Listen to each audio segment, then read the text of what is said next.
Well, that was kind of weird. Kind of bumped twice. Ah, there we go. Of course, it goes right as I'm doing this. As I'm eating.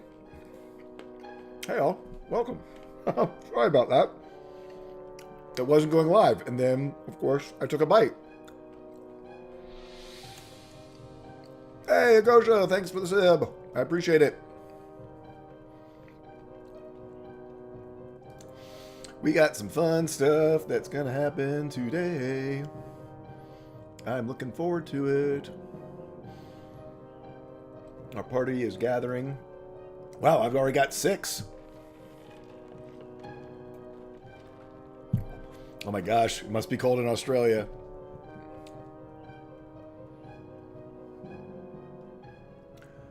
I see a poor Kyle. Oh, good. For a second I thought I was muted. I see a poor Kyle all bundled up as wintertime approaches for our buddy down south, really down south.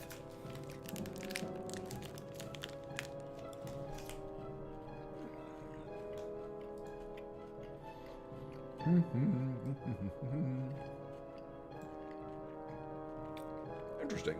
Huh.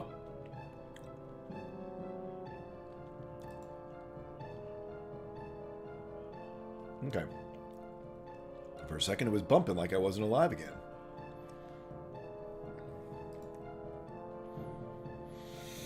Hope everyone's doing okay out there. Hey, there's Gosha.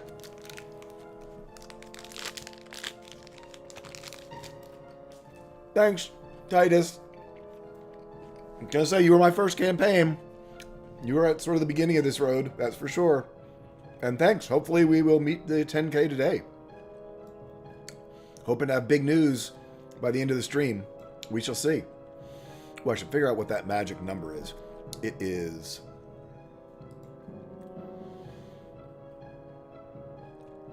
$84? I think it's $84. That's what we... Let me see. I claim it is $84. $86. So 262 plus 86.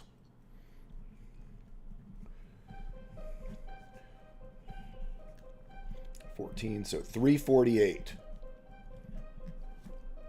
304. When we hit 348, that's the magic number. So we will see. We'll see if we hit it. I hope so. I sure hope so.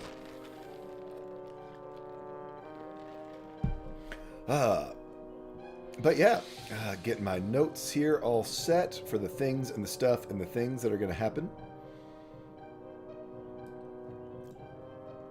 I'm voting it's good stuff.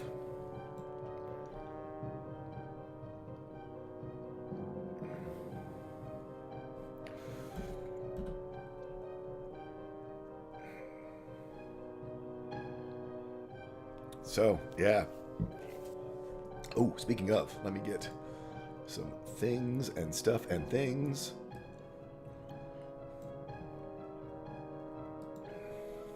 Pulled up so they are ready to go. So there's the thing. I need to have the thing ready to do the thing.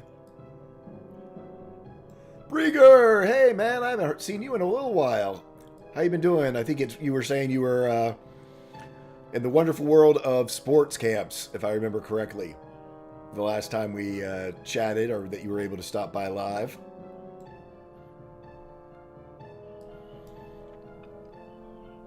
And Skagith, the man, the myth, the legend, the person who taught me how to scare people with sound effects.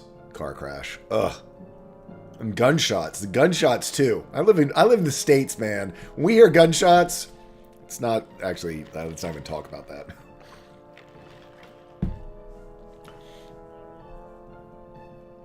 But yeah, no. So I am looking forward to today. Let me just have this up as well, because I think I'm going to need it before all is said and done.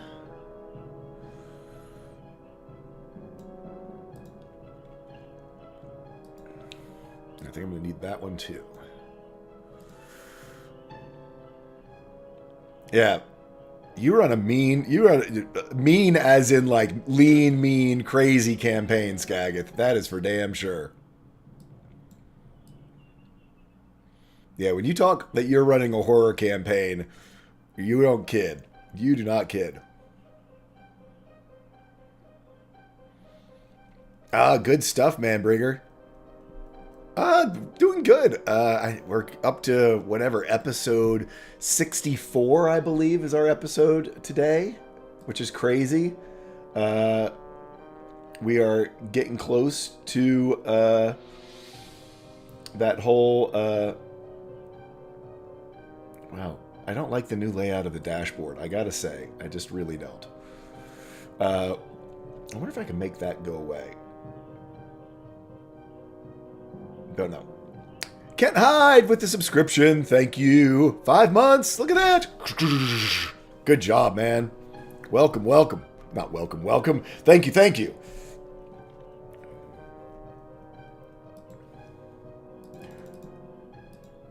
The flex.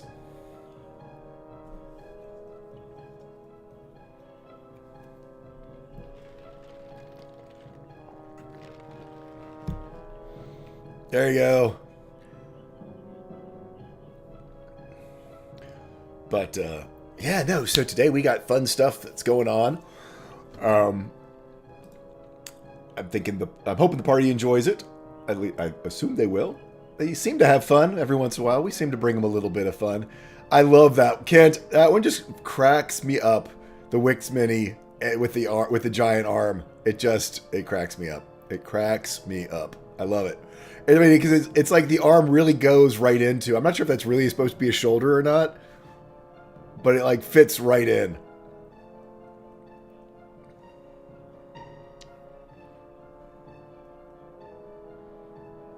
It really does.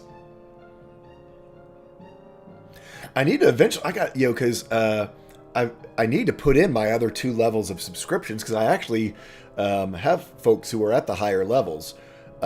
Thank you especially for all those folks, and to let them have a special one. I'm thinking, since I always do the greeting programs, of maybe doing a Tron like cycle. What do y'all think of that? I think it could be cool. I know, right? They've rolled 20s on their deception checks, Skagith.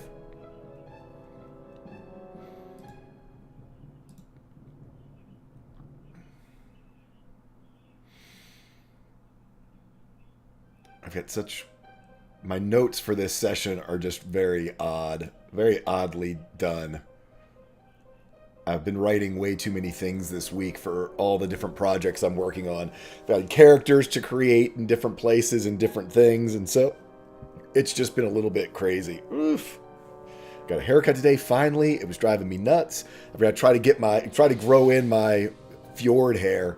I'm not sure if it's going to work or not. We'll see. I'm an old man. I don't have a Ford hairline. That's for sure. Lurkin, man. Go and do it.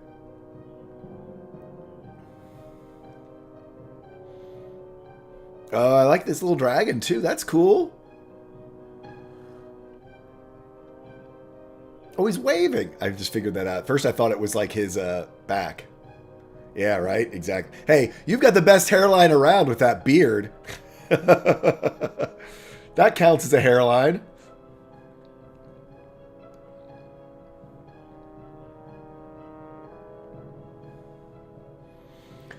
Okay, I do like the fact that they have your stream health always displayed now. Or at least it's now in a place that I can see it better. I think that might be it. We'll see. It's going good. Had a busy week at work, but had other fun stuff that's going on. If y'all didn't see the announcement, I've got a new campaign set in Midgard on Encounter Roleplay with Dan DeLeon? I gotta see how you say his last name.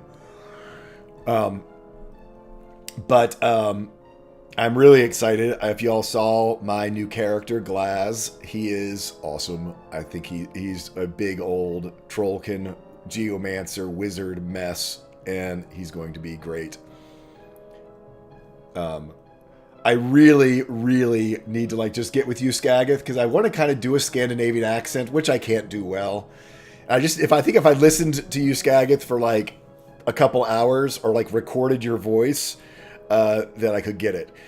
He's a little more, I think, going to be a little more sing-songy than you are, but sort of that deep voice that you have, but with a bit of a lilt to it. So as he goes along, it's kind of like that.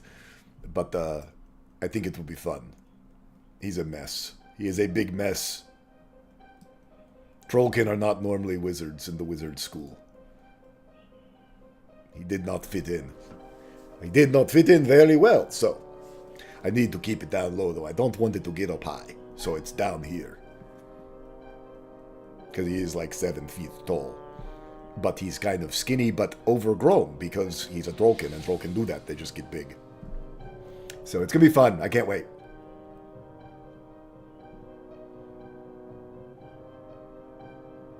Ah, that is good advice. Yes. That's good. I do. I like that very much. Yes, I do. Yeah. For the long trails at the end of things. Like he's not quite ready to give up the floor. Because he is going to be a little bit of a kind of know-it-all. Or thinks that he knows it all.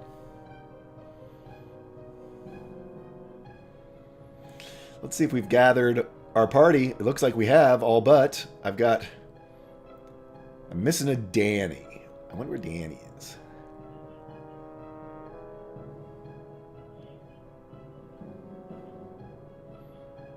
I do have a Daniel, though.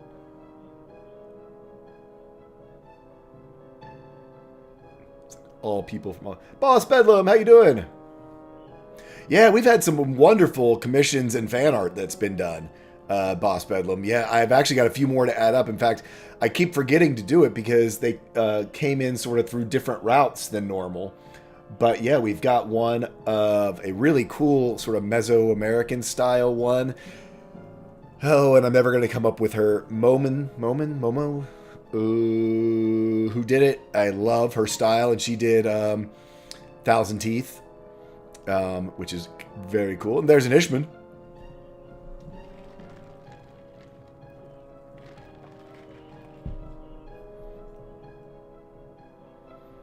I have an idea.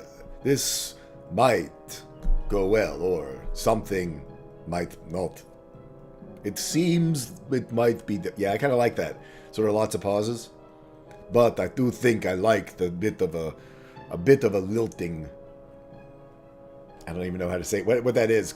Cadence. Lilting cadence. Look at me with using my words.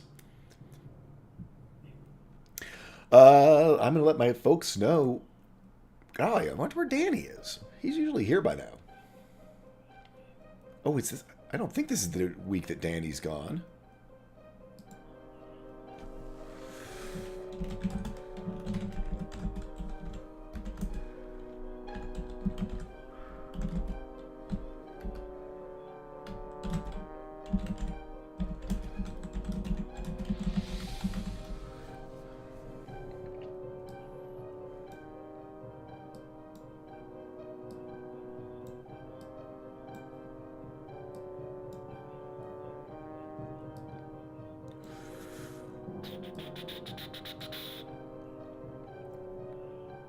I know, using words, crazy.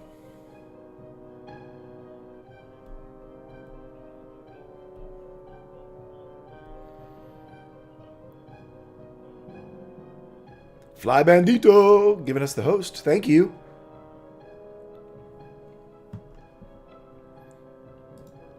But,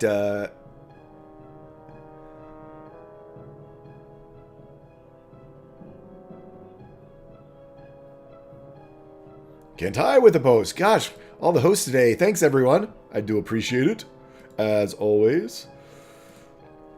I'm checking to see... Worst comes to worst, if Danny doesn't arrive, we can start off with 6 of our players and then move into 7 once he gets here. Oh, there he is. Look at that, just in time. Going live in about 2, folks. And, yeah, so look at that. Everybody's here. I do have a tweet to retweet.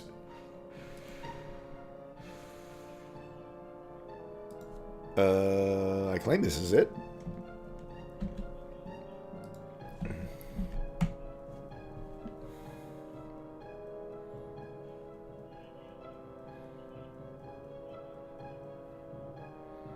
Oh, yeah, you gotta have the stash for Magnum.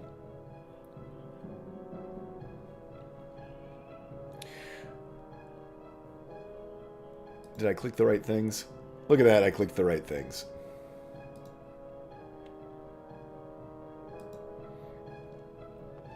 So, let me go ahead and minimize this down. I'm going to go ahead and get rid of my video from here and get my headphones on, and we will see you guys on the other side.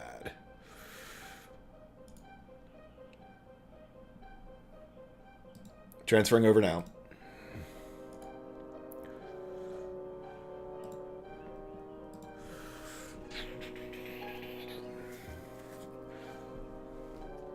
British basement. Everyone give it up for America's favorite fried French bread, La Baguette! And we're live. Rude. Rude. Hey, I announced that we were about to go live. No, not you, Kyle. Oh. Dude, Kyle, did you get the pants? Did you get the pants? No. This is all for a Frenchman / French bread pun, and it was not worth it. Jay, let's start the show. Hi, how you guys doing? Hey, look at that. Axel was closest to his correct position, so we will start with Templar Warden today. I'm gonna put this away. Hello, I'm Templar Warden. I'm playing Hidden by Axel, the Tabaxi Wizard. Full of energy, excitement, and not blowing people up. That's Iskrin's stick. So, yeah, I'm looking forward to, well, we've gotten out of the puzzles, so now we're in complete and utter danger, probably. Looking forward to it. Why would you think such a thing? Why indeed? Why indeed. Next up, we have Bird vs. Plane. Hi, folks. I am Bird vs. Plane. I'll be playing Iska the half-elf bard / gunslinger, who was very excited to miss a numbers puzzle, but is even more excited to be back with the Vice crew past numbers puzzle. So let's get this thing going. Yeah, Iska's still stuck back there. She's got a whole other puzzle she's got to figure. Next up, we have NNG9 putting in her fun buns, it looks like. Hello, I am NNG9. I play Luna, our Water Genasi monk, who again is not the one hitting Iskrin. I mean, broke a finger, but whatever. Small potatoes. And yes, the hair will be changing over the course of the session. Enjoy. Love it. Next up, we've got Good Guy Pie. Well, I'm feeling wonderful. Quick update. Friday, my character got thrown in jail because guards think he was drunk. Saturday, most of my party nearly died to the father of another character entirely. And so things are looking good in the tabletop RPG range for this weekend. So I will be playing. And who's facing against all this? Well, the one, the only, lost device, Luck Goldheart, adventure extraordinaire from High Mount, Blood Hunter, and totally fine with all of this. Totally. Or Elevation Pit, one or the other. It's twisted. You're losing your mind. It's okay. You're losing your mind. I knew he was lying. I knew it. Exposed in an intro. Yes. Next up, we have Toonarth. Hello, I'm Toonarth. I'm playing Kill the Wood Elf Druid, who's a little tense for a number of reasons. Just a few things going on in Kel the Wood Elf Druid's life right now. Just one or two little minor details that need resolution of some sort. Anyway, and he's totally fine too. Totally fine. Totally fine. Next up, we have Treehugging Druid. Yeah, you do. Hi, I am Triagi Good. I play Celia Rollerin, our high elf rogue. She does roguey things, and I know you guys missed me last week. And from all the way down under, well, with Templar, he's down there too. From way down south, we have, like, so far south it's north again because it's winter there now. Dragons or cats.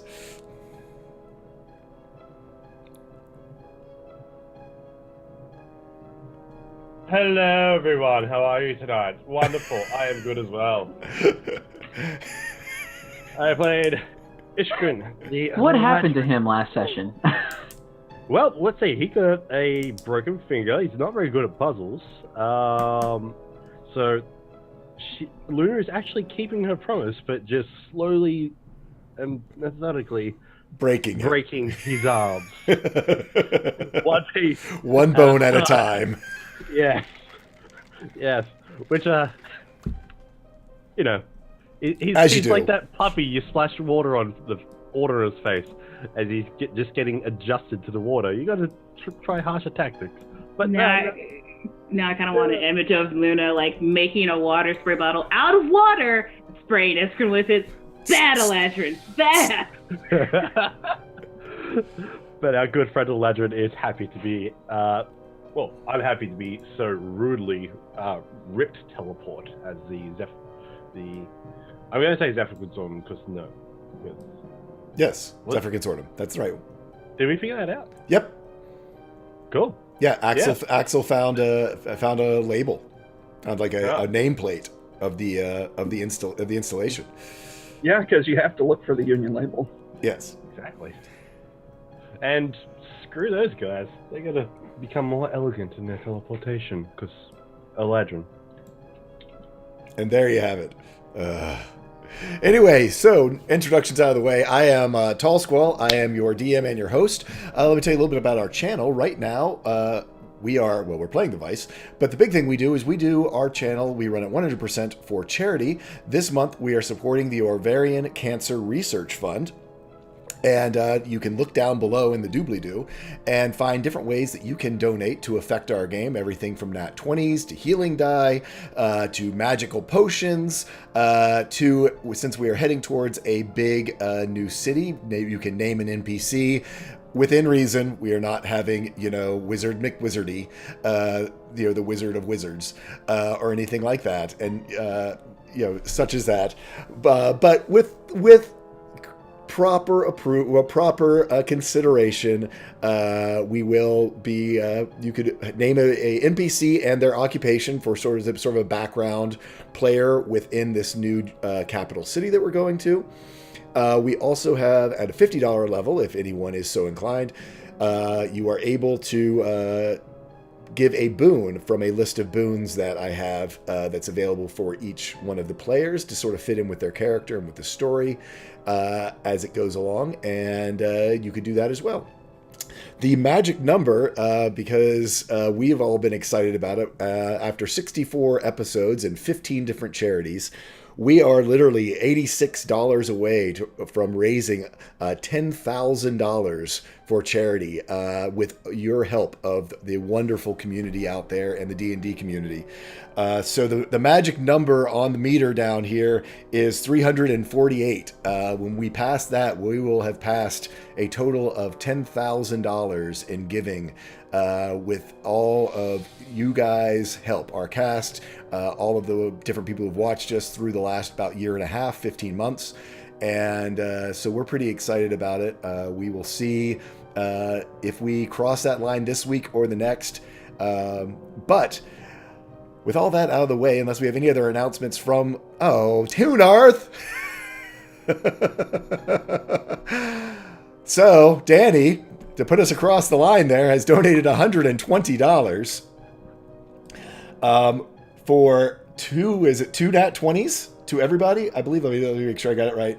2 nat 20s for everybody, and we will talk about a boon for luck offline. Kel.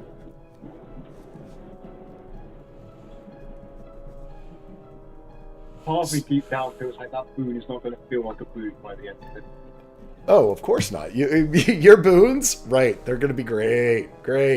Hey, real quick, we did it! So there you go. So We did it! $10,000. That's a lot of money. That is a lot. That's a lot of love spread. That is a crazy amount of love spread. So everyone who has donated over the years, wow. I can't thank you enough. I'm gonna try and make a big post later on. After the session, probably actually tomorrow, since I've got to jump right into dragons or cats. Hey, I'm coming to see I've got to jump right into Learn by Play after this. So, we shall see. I will make a big deal about it and spread it to all of the folks in the land, because the D&D community is awesome. So thank you guys very much. Without further ado, let's go back into our game. For the last week, our party in game time has been traveling down a sort of secret roadway that leads directly south from the Vice down to the capital city of Falcon's Crest. They have been through many different skill challenges, several battles through the canyons, until finally they came to a point where there was a choice to make. There was a cave entrance on one side of the path that they could choose.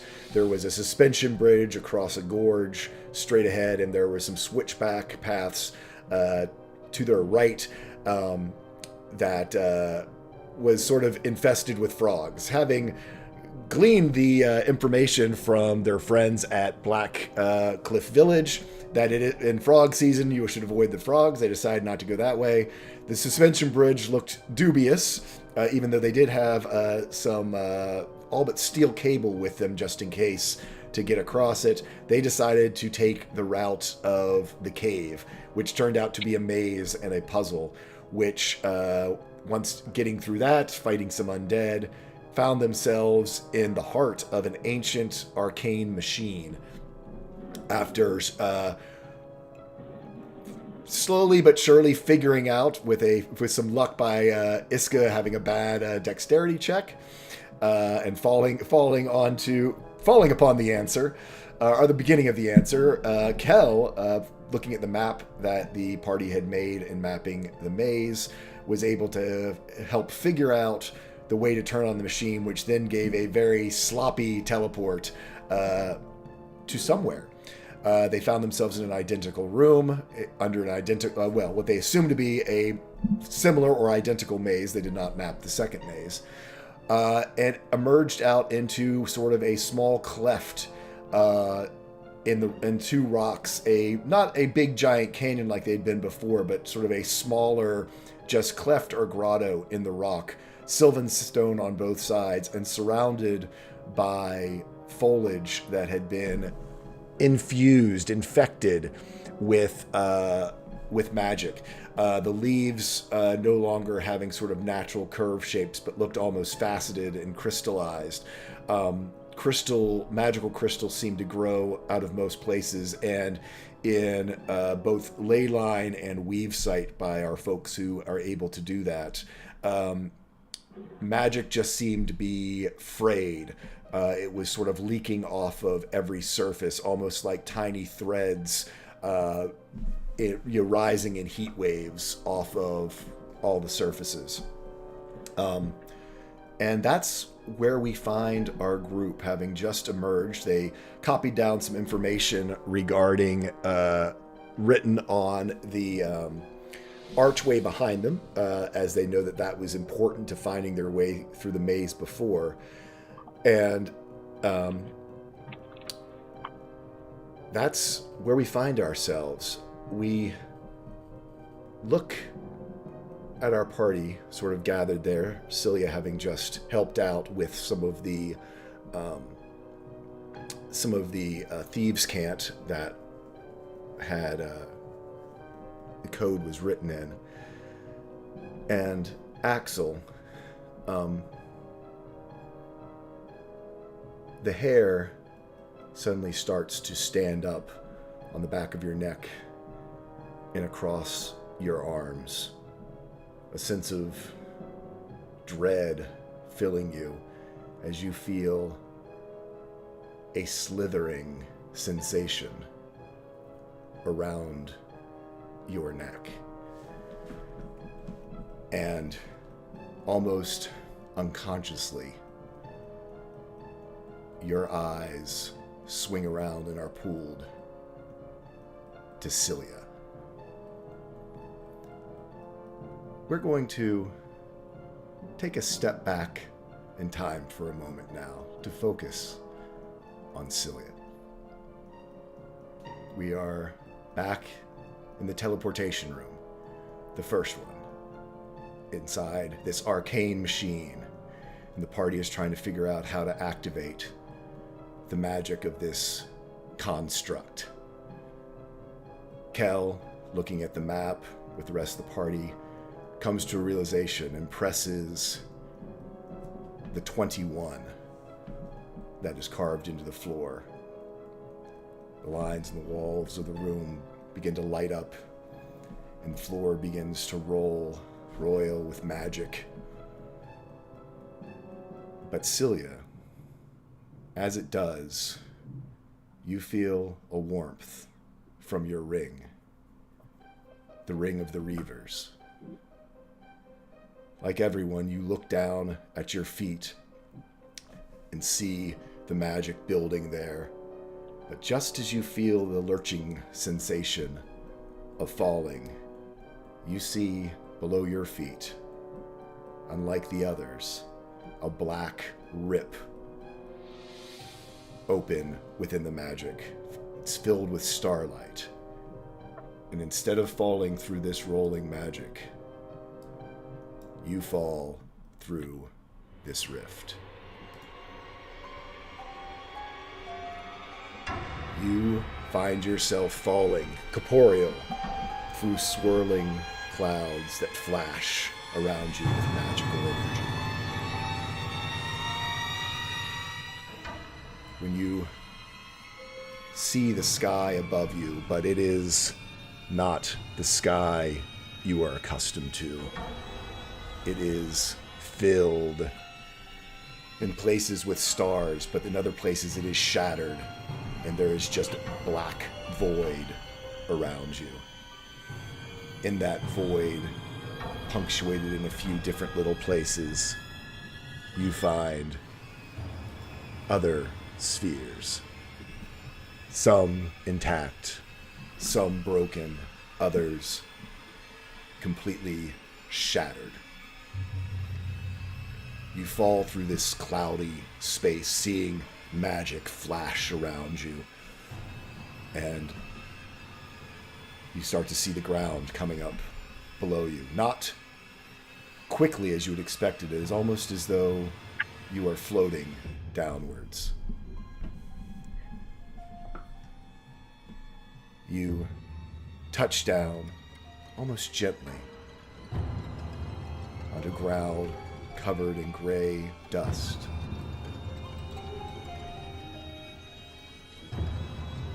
And there, you look around and see a forest of huge columns, arches, tunnels, broken walls, a huge ruin that fills the landscape almost as far as your eye can see.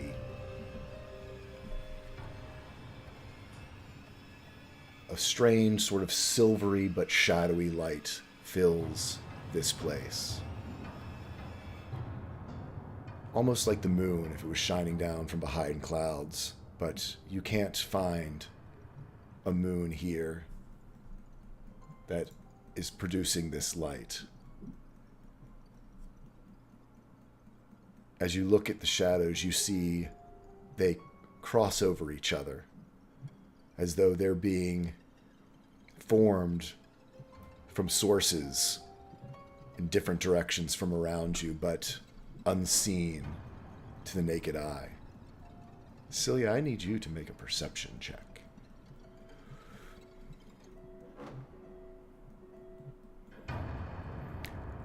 On a 15, this place is utterly alien to you. There's nothing familiar here. Perhaps in Iskrin's ramblings, he has mentioned something similar, but it is not anything that you can immediately recognize or discern. You believe yourself to be alone in this place.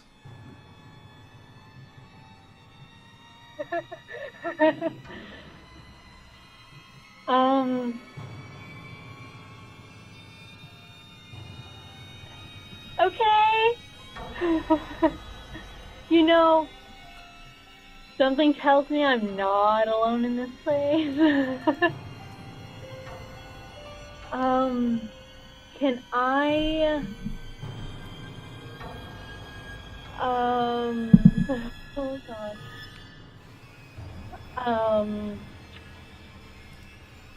I want to kind of look on the ground to see if I can find any footprints. Okay. You can do me a survival check to see if you can... Ooh, 11. On an 11, there's nothing much that you're able to find. This dust seems to be very fine as you step around. You see, it's almost like this wind has wiped away most any tracks that were here. There are several places where there looks like things might have been dragged through this place, but they're ancient and filled with dust. If it wasn't for the fact that they just were so deep of grooves, they would have been long filled in by the shifting, powdery, almost like volcanic dust. It's almost like talcum powder, but gray. Okay. Well, she is going to... Celia's gonna stealth. Roll me a stealth check. 30.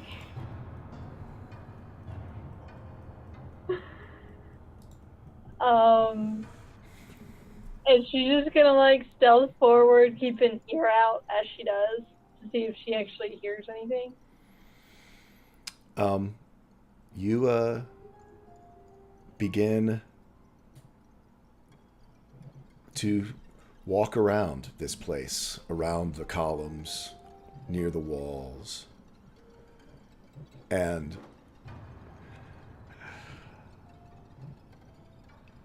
on a nat 20, you hear a voice. I can't see you, but I know you're here. Oh, does it sound familiar? It does not. Oh.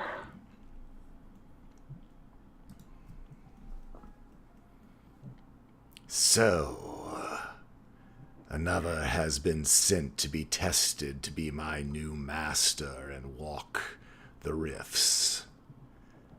I have been without a master for ages now, and I do not look forward to returning to the chafe of that collar. The Riftwalkers are long dead, and these ruins are now mine to guard as my own.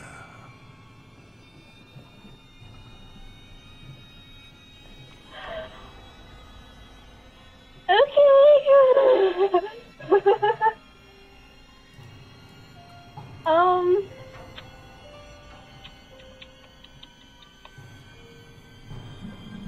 She's gonna die. She's going to pull her rapier and dagger and say, I'll step out if you'll step out. Do me, since you drew your sword and rapier, do me another stealth check. And a perception check. Oh, advantage, come on, help me. 24, thank God for advantage.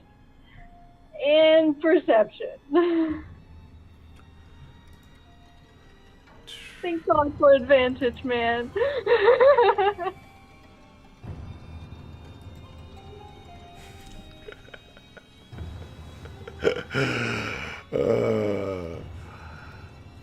You don't hear anything and can't seem to discern anything. But because this is its home turf, and on a match of a 24. Oh.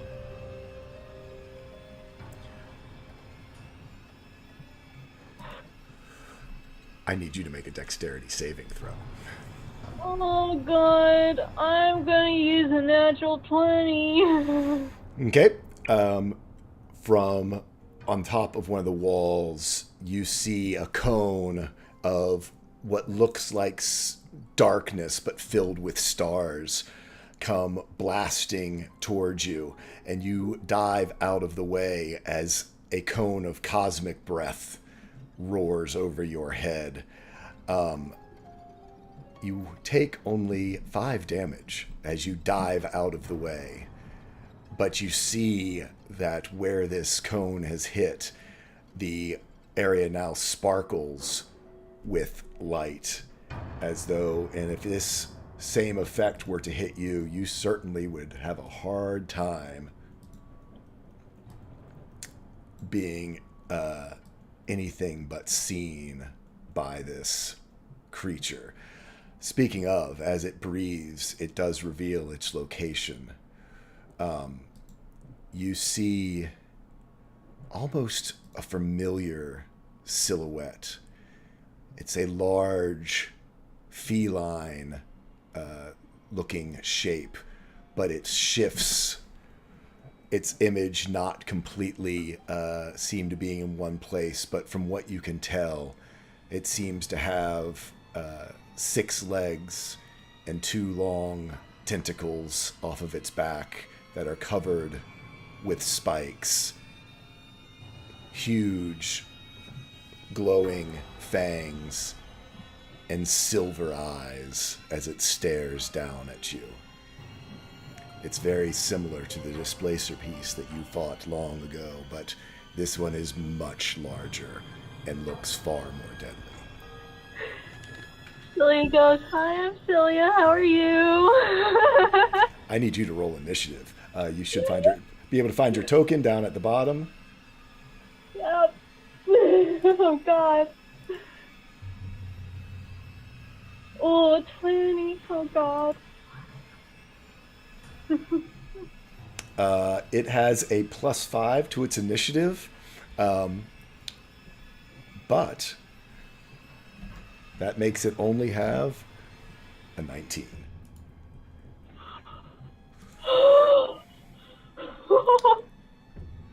Yes. Okay. I will say this.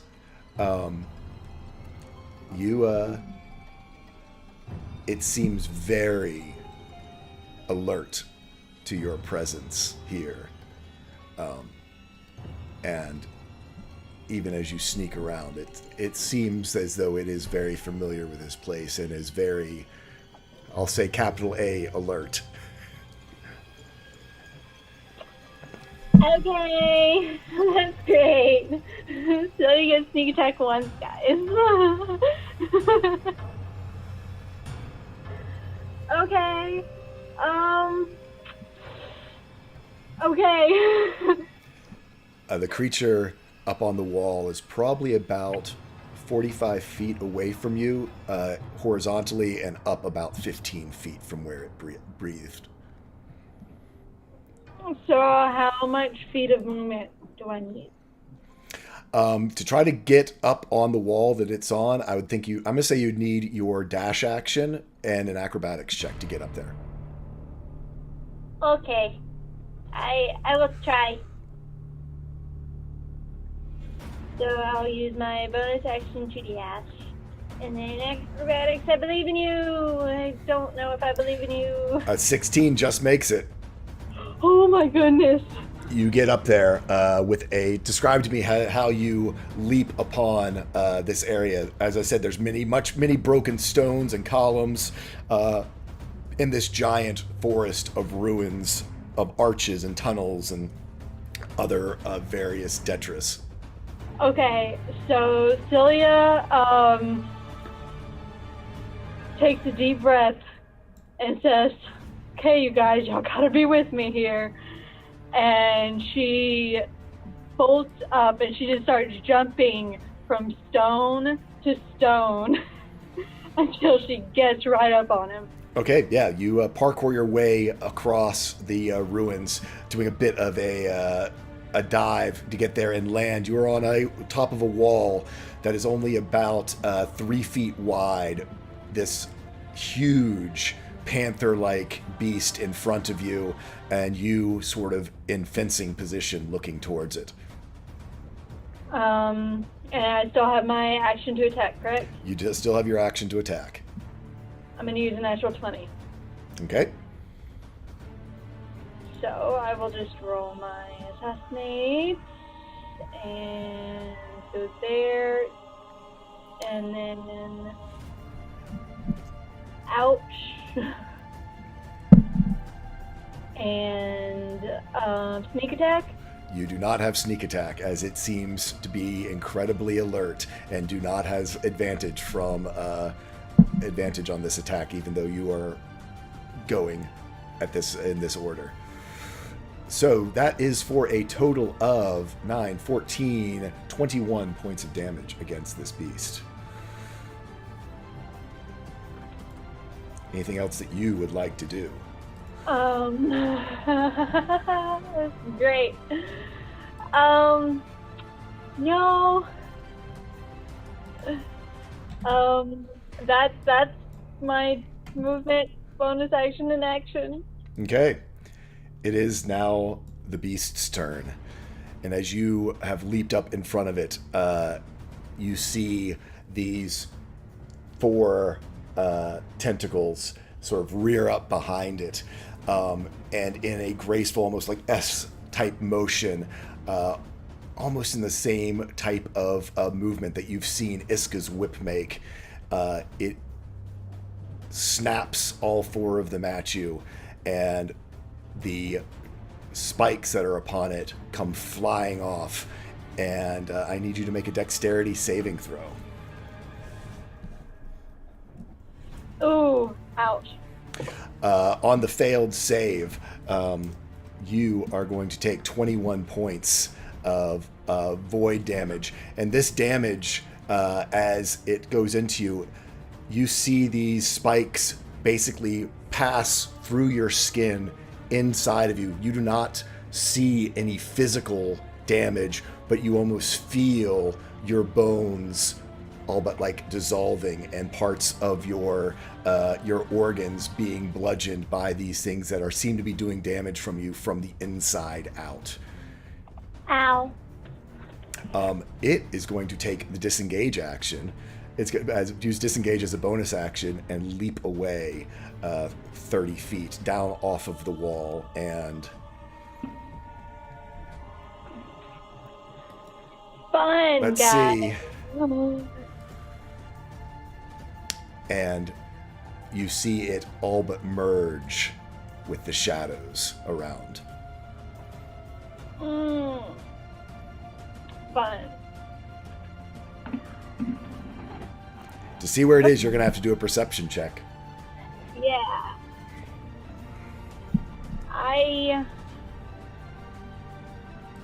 Natural 20. It has leapt into the shadow of one of the arches, and you can see it seems to think that it is melded completely in. It is only about 25 feet away from you, as though it was going to try to pounce from behind. Okay. Well, I'm going to switch to my... You will notice in this shadow, its form is shifting again and hard to target. So your attack will be at disadvantage. Yep. I'm going to switch to my bow. Okay. First, I'm going to use a healing die. Okay, go ahead. You for that. So, yeah, 4. So, I will switch to my bow, and I have a question. Yep. I don't know how this is going to work, but am I allowed to use Shadow Ambush? Let me open it up. I got it right here because I figured you'd be asking. Shadow Ambush.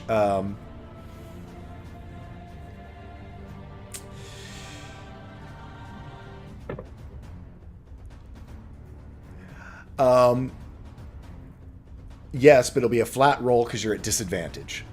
So Yep. it gives you advantage on the attack. But this will, because basically you're going to shoot it, it's going to look like it's going to get ready to dodge it from in front of it. The bolt will slip through a rift and basically catch it from an unanticipated direction. So yes, you can use your Shadow Ambush, but it will be a flat roll. Okay. Now here's another thing I'm going to do. Okay? I'm going to use my advantage to give myself advantage. Can I do that? No, because you can't do double. You can't do double advantage. No. Yeah, I tried. It's a matter of like it doesn't matter how many advantages or disadvantages there are. If there's at least one on both sides, it cancels out no matter how many. Yeah. Either side. Yeah. Yeah. So anyway, good try though. I applaud the thought because yeah. Yeah, I don't get my sneak attack otherwise. Okay. Alright. Short bow attack. I believe in you, short bow. 27. On a 27, it hits, and as it was dodging out of the way, anticipating attack from the front, you do get sneak attack damage on this. And does that mean it's full? It is maximized, which means that how many d6 is it? 4? It's 4. I get 4 at 7, so right now it's 3. So 3d6. So maximized is 18 points of 18 points of plus the 6. Yep. So you it leans out of the way, almost snarkily smiling at you as you as it was gonna deftly dodge the arrow, but then the arrow disappears in front of it. You see its eyes widen as then it goes slamming into the side of it, full into the ribs. It gives a howl of frustration and anger at you and just snarls. alright, and once she does that, she's gonna drink a potion of superior healing. Okay, go ahead. You can do that as your bonus action using your holster. Yes, superior is a d4 plus 8. Yes, 29 healing. Nice. I think that puts me at full. Let me check. Yeah, that puts me at full. Okay. I need to... Is that it for your turn? Yes. Ah, how nice. No! It snarls at you and go, "Aren't you clever?" and snaps its tentacles at you again as the shards have recharged. I need you to make a dexterity saving throw. Mother! As these void shards go slamming into you after you had taken your healing potion, you felt your organs and your bones sort of mending themselves together, and you take 24 points of void damage as they go slamming into you. Oh, wrong way. Wrong way. We're good. It then is going to make a leap as it's going to leap up and over a wall. I'm going to have it make it do an acrobatics. Let's make sure it does okay. It maneuvers itself up and over the wall and out of your sight for just a moment, but it disappeared behind a wall. Okay. It is your turn. Yeah. Are you... Yeah, I'm gonna use another healing die. Okay. Healing die, nice. Look at that, maximized healing. That's awesome.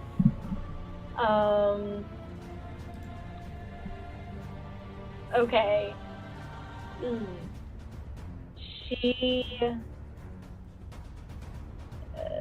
We're gonna try to see this thing. So, perception.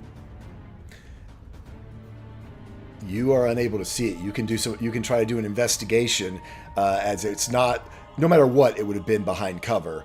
You would have just been able to somehow discern a little bit. If you would like to use, I'll say your bonus action to try to investigate around the wall that it was near, to see if you can possibly figure out where it's gone to. You are able to.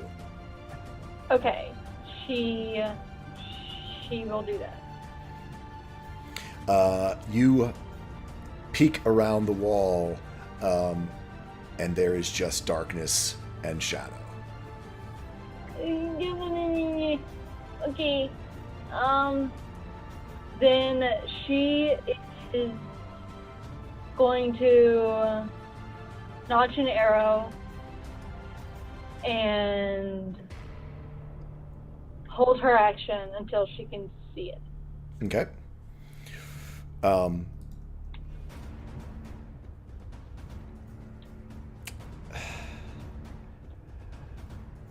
its natural 20 stealth, oh god! The claw attack comes out of the shadows from nowhere at advantage.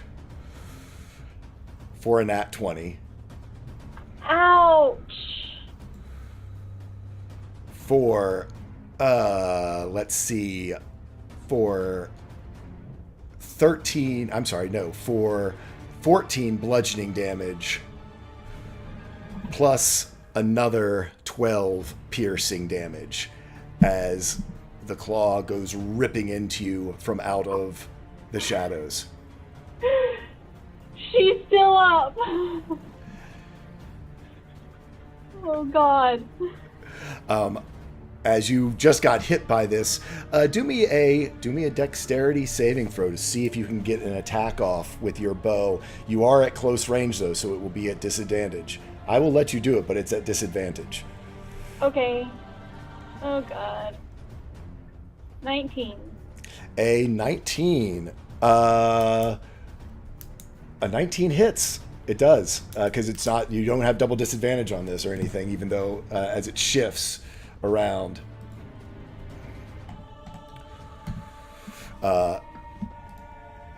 It smiles and growls at you. I'm doing you a favor. It is better for me to kill you here than to die elsewhere, where your fate of your soul will be far worse. If you cannot defeat me, you have no business traveling the rifts, girl.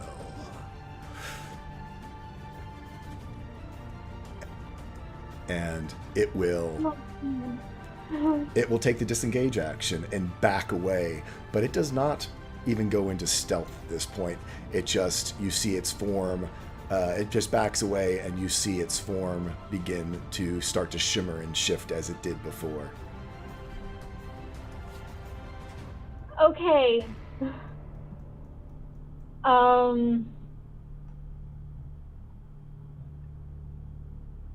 Okay.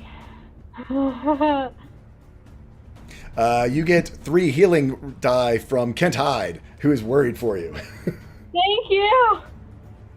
I'm gonna use one of those now. Okay, you can do that. That's 7. Yep. Okay, plus 7. Let me mark one off. Okay. She's gonna say, honestly, that's not up to you.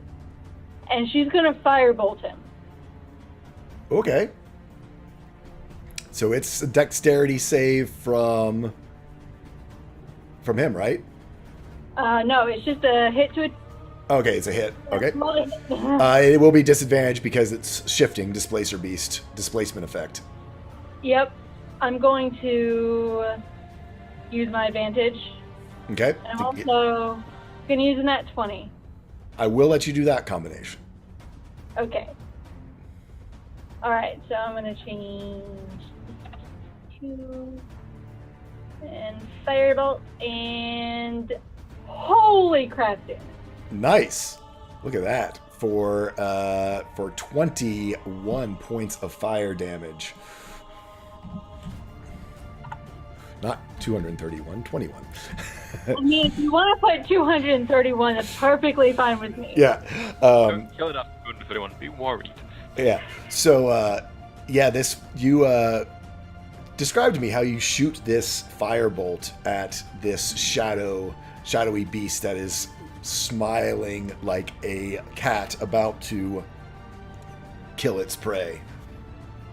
Well, she kind of after she says, I don't think that's up to you, she just kind of moves her bow off to the side, puts her hand out, and it starts like glowing fire red, and as she closes her fist, it shoots off towards him. And I'm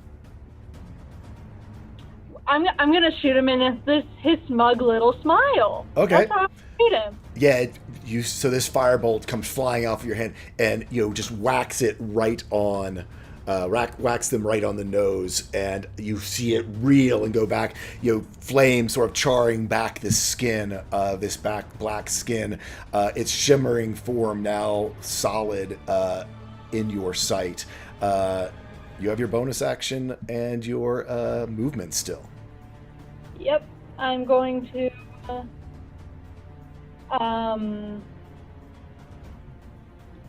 to back away in the shadows and try to stealth. Okay, go for it. With advantage, please help me. 26. 26. Is that it for your move? Yeah. Okay.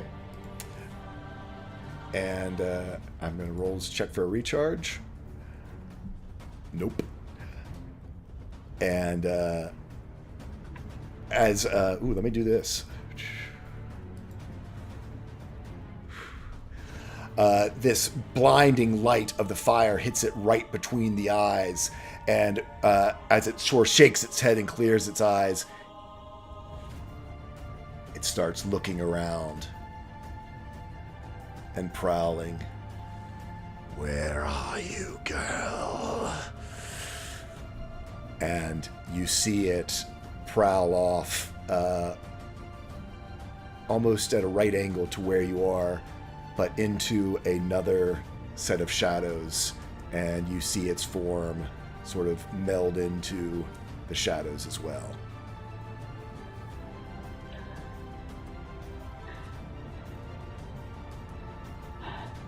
Okay. Stealth off.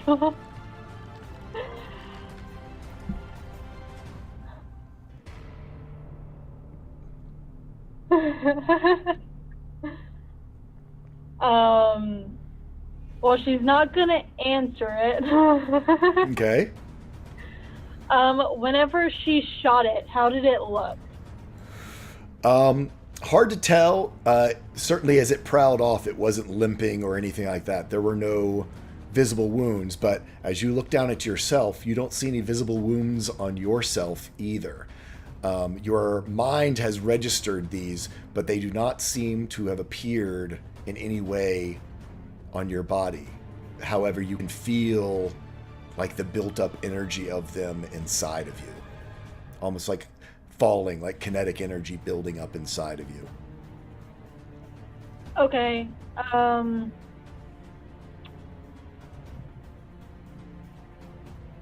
She's gonna use another healing die. Okay. 2! Yay! Better than Going nothing. great. Better than no healing, to be honest. You want to know what she has one more of? I know what you've got one more of. She's gonna pull the Kryptonian crystal. Go for it. Smash it. I need to pull up the sheet, but go ahead and roll me the 1d6. X-ray vision, come on. 3. Heat vision, invulnerability, vulnerability. Magic. My last Able to one leap has tall been buildings. knocked off Able to of- leap tall buildings. Faster Yeah. than speed, fully, faster than speed. Okay. Telephone booth, quick change, come on. Interesting. Very, very interesting. You feel this cold tightness in your lungs Ice breath. as you now have yourself a breath weapon. Yes! Oh my gosh! 5d6. Holy. The dex save is not it's a DC 14 dex save. But Okay. it still hits pretty hard even when it doesn't hit. Yeah. Okay. Saving throw, dex. Here, I can put it into chat if you need to see it. Okay, it's 5d6, dexterity, DC 14. Yep. Okay. And that is cold. Okay. This has just got interesting. Wow, what if my Okay. guy doesn't win? Does she know about the area that he went? Roll me a. You could do a blind shot into the area with a to give him, and he would have advantage. They would have advantage on their saving throw, or you could try to do a perception check to see if you see them to better target. I will use a natural 20. Again, this creature is lurking within. There's a cross between two columns that the shadows, against all laws of physics, have crossed, and right in that diamond, you can see this huge feline creature crouching, waiting, muscles clenched, waiting to pounce upon your current position. Okay. Or waiting to, actually no, he's just waiting. He's waiting to look for you. He didn't see you. He doesn't know where you were. He is muscles clenched, sort of looking toward the place where he last saw you. All right, she's going to get in range to breath him. Okay. You tell me how you sneak up on him, or do you want me to tell you how you sneak up on him? On them. I think you can. Yeah. So you're able to sort of cross over. You nimbly cross over top of a wall that is shattered and around an archway that you spot from behind him, which seems to be this new strength in your lungs and coldness. You feel as though you could catch him unawares from behind. go ahead and roll me that damage. Oh, the ones and twos. With his stinking great dexterity, he rolls an 11.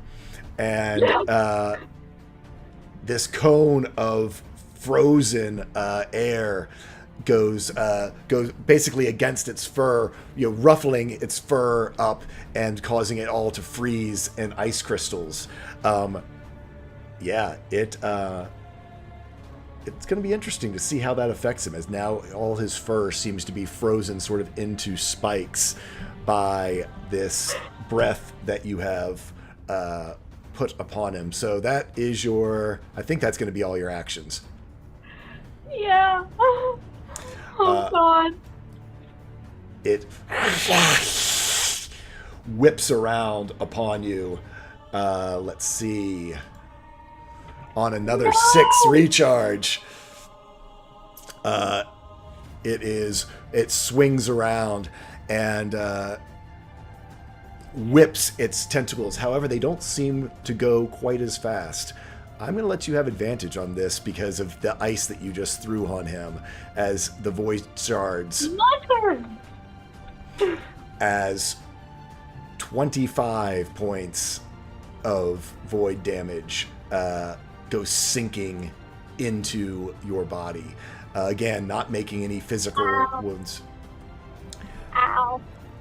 Down. You're down? I have 12 hit points. You lean back and feel the last breath escape from you. And then find yourself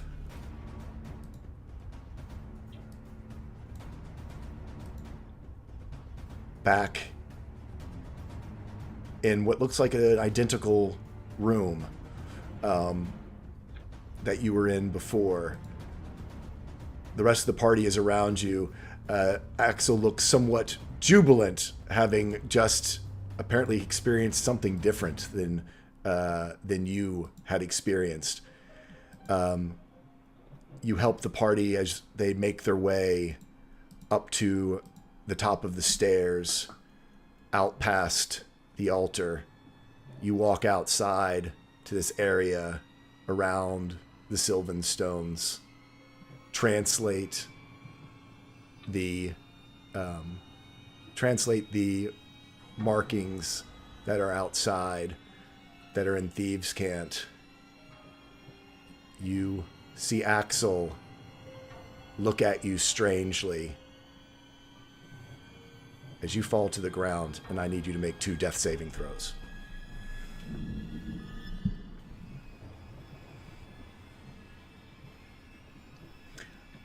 The rest of you, Celia, you see a shudder go through Celia.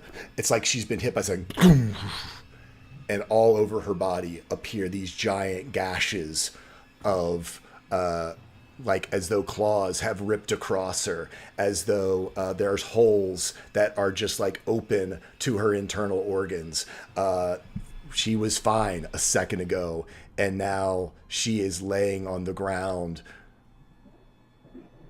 Doesn't seem to be breathing, and in serious, serious trouble.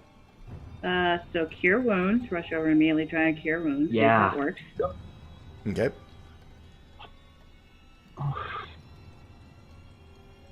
Jesus. Oh. It's him. You see some of her wounds begin to close, but you don't see her immediately pop up or her eyes come open. In fact, some of the injuries seem to be resistant. The holes that are in her skin and her bones seem to be somewhat resistant to this healing magic. Cal instinctually runs over to add his healing, and then when he touches her, realizes and just curses under his breath in frustration. Look, Can I do a because- medicine check to see if, like, what exactly is keeping these things from closing? Go ahead and go ahead and do me a medicine check. And Kel, since you ran over, if you'd like to do a medicine check as well. Next was going to run over as well. It's just freaking. Like, look runs over, sort of dropping the Hearless kit right next to her. Yeah. Kel, on a 22, it just seems as though it's going to take more healing magic, that this is going to take a brute force effort to get these to close. And while Luna was able to help some, she is in dire physical condition from whatever damage on it. Iskrin, you look down at Celia, now suddenly out of nowhere, covered in these giant claw marks and these open holes that are edged in starlight. It is a familiar injury somewhere in your mind. This is void and cosmic energy that has done this to her. His bottom lip begins to quiver. He's standing still, shocked, as everyone rushes over to him, rushes over to her, and he just begins to yell. Well, starts very softly and then builds up. Save her! Save her! Like breaking into a panic as his eyes just glow wide as he begins to flash colors, changing from Luna's gonna grab blue. Iskrin. You losing control will not help her. We've got her. We've got her. Give her this. As Look pulls out a superior healing potion. Oh, I was gonna say Eska's gonna cast Cure Wounds at 3rd level. Whichever one wants to go first, or if you I'd want say to do burn a both. spell before we burn a potion. Yeah. Okay. Axel's going to use Mass Blood Rune just in case. Blood Rune. So 19 healing. 19 healing plus the 6 before. That is just enough. As you begin, you needed 25. As you see these weird, almost void holes of void within her body begin to slowly knit themselves back together. Bones stitching, and finally her skin coming to. And Celia, you feel like you've been beaten with a sack of oranges, and your eyes weakly open. You see Iskrin above you and all the rest of the party concerned. Does she remember what happened? When you were walking from downstairs, it was almost like a dream, but now after having those injuries sort of manifest in you, you remember. So, like, whenever she opens her eyes, she looks around, she goes, and she just kind of takes a deep breath and says, "Freaking displacer beasts."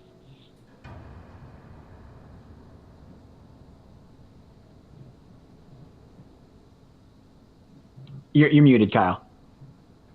Just She gets a hug and a weeping Eladrin. It's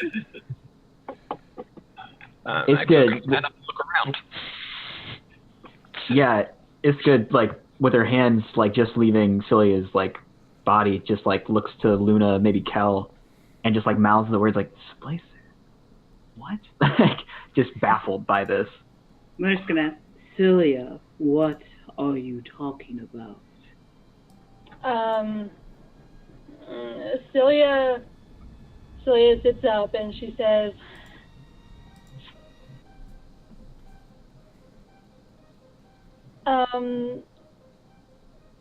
when Kel hit the last number and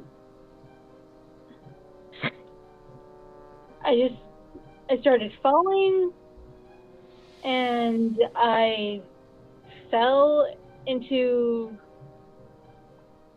a weird place. I think it was the void,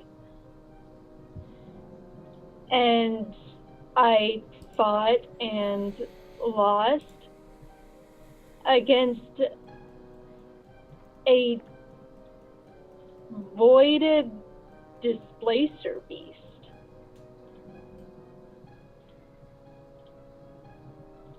But you seemed fine when we walked out. If it happened when you fell, why did it just wound you now? I don't know.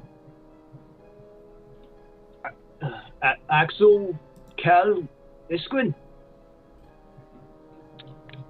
Planes, No idea. planes can work in different times.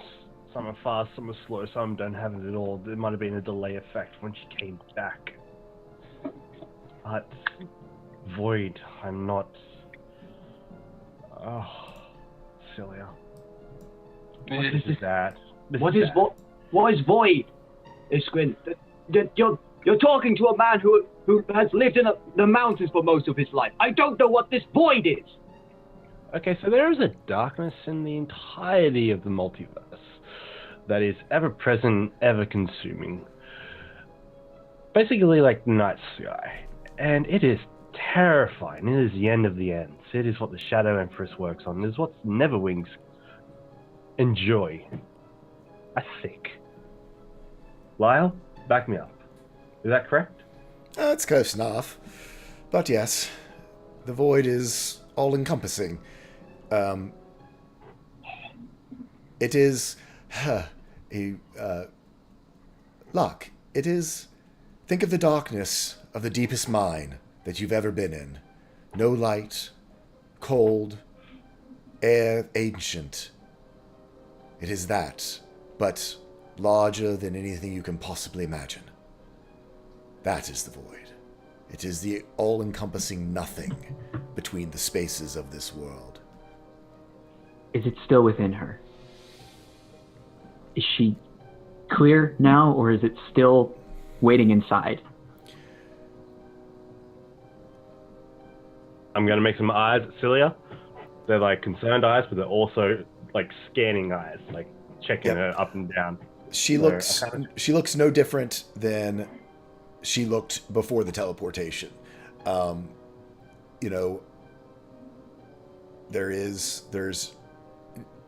There is no difference that you can tell. Do me a history check, Iskrin. Yay! I'm good at those. I'm not. As a lie. Oh, on a 19, you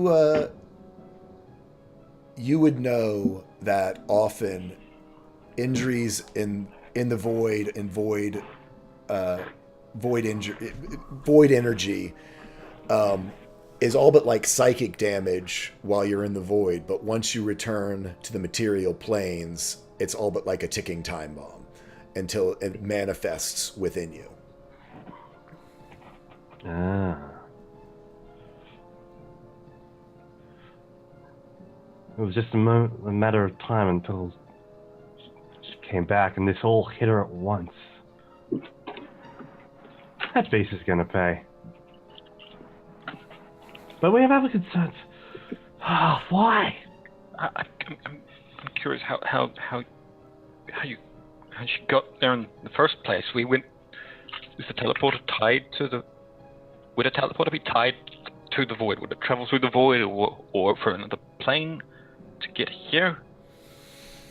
She would have had to switch out of this dimension into another. But we teleportation works. Would it take you through another dimension, or would it? You would have to, wouldn't it? Well, it would depend on the method of teleportation. Like my weave, I just transfer directly through it like a grid, whereas like other teleportation methods follow in like patches. I'm gonna drive home. I'll be back. Okay.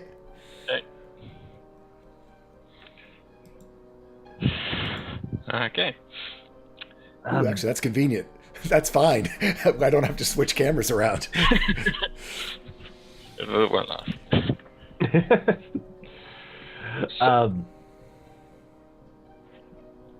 we have to. It didn't. All right.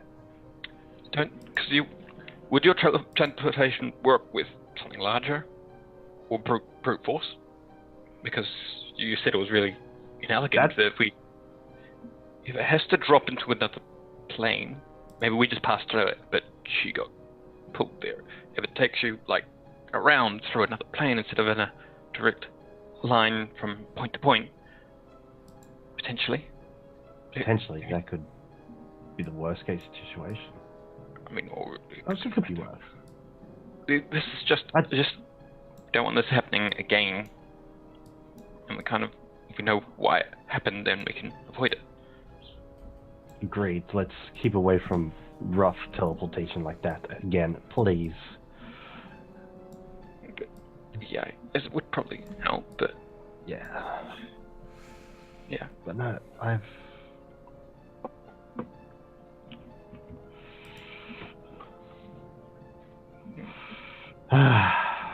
not... Yeah, Ishkan's like upset at this moment. How about the rest of you? I mean, you're still sort of here in this new mysterious place, in between these walls of sylvan stone covered with lichen and mushrooms and then small other flowering plants. Everything seems stunted, even though while infected with this magic and crystalline growth here. Since Celia looks like she has all the kind of support, emotional health, whatever that she needs, Luna's going to scout ahead since Celia's out of it right now. Okay. Do me a survival check, Luna. Sure thing. Or investigation. I'd let you do either one. I will go with survival. Okay. Pretty good. Ooh, on a 22. So, yeah, as you examine sort of this this cleft in the rock, this sort of grotto, sheer walls going up only about 35 feet. From the door, walking out from the door you came out of from the maze, to the left, sort of gently slopes upward. And with a 22, you can see that it was used to be like a much wider path, probably big enough for carts, etc., but now has basically become overgrown, with decades of growth. So now it's more of sort of like a single track, sort of up a sort of gentle slope to the left. It goes around a corner after about 50 feet or so. You would get out of sight of the party if you went much further than that, but you can sort of see probably another 50 feet beyond where you can see would all but be level with the ground above, where you do see sort of trees and trees, kind of more like scrub trees overhanging, again, all with this crystalline type structure. It is later in the afternoon, as you have been in the maze and the machine for quite some time. You went in about right before lunch. It is now probably 3 or 4 in the afternoon. The sun is low in the sky, but still up. You don't hear, on the 22 again, you aren't hearing many creatures, any of that sort of normal background sound that you would kind of normally associate with being in a forest. Even in the canyons, you felt you had sort of ambient noise of living things. Here, it could be just being in the canyon, you're not hearing that as much. All right. Kind of got the way that I could without staying in sight, so I'll go back and report what's up ahead so far. Okay. I mean, I just do. I'm not going to... Yeah, no, that's fine.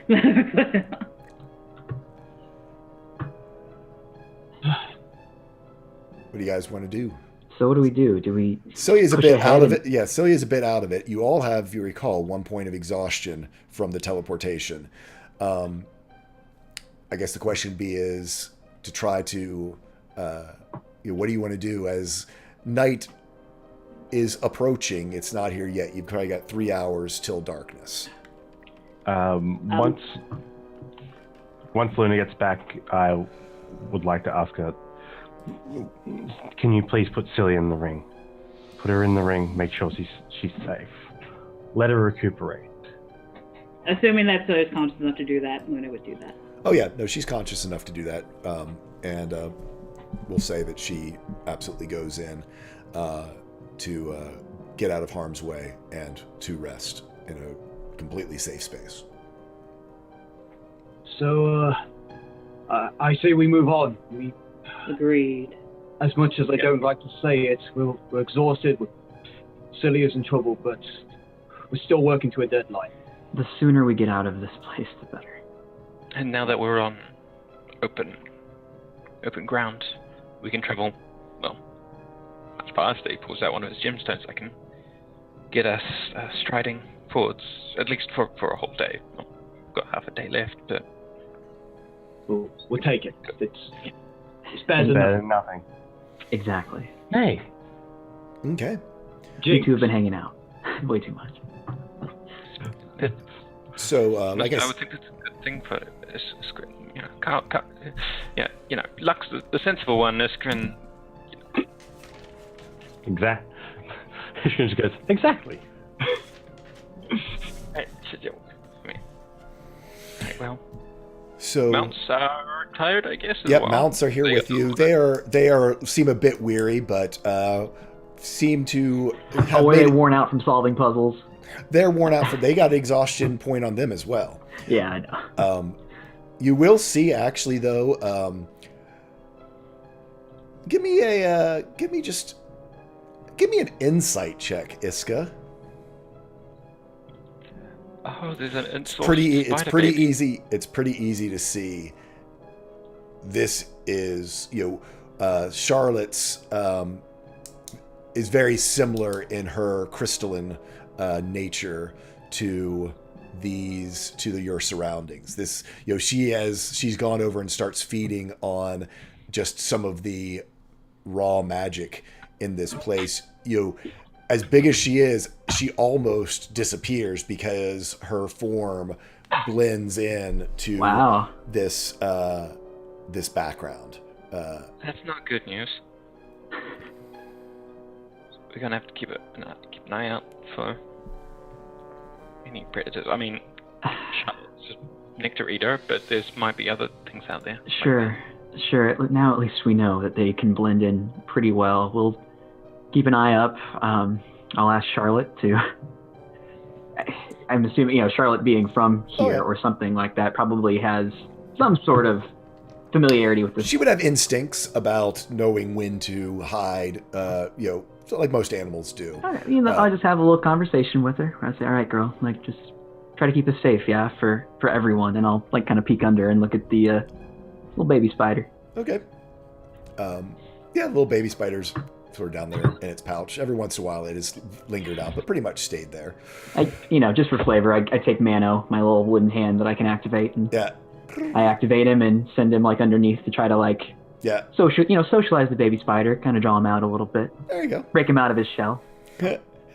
Literally. So you guys head up sort of around the corner, and after, like I said, about another 50 to 100 feet, it sort of leveled out a little bit sooner than you thought, Luna. The sloping up sort of stopped, and in front of you, you see a huge boulder blocking the passageway from wall to wall.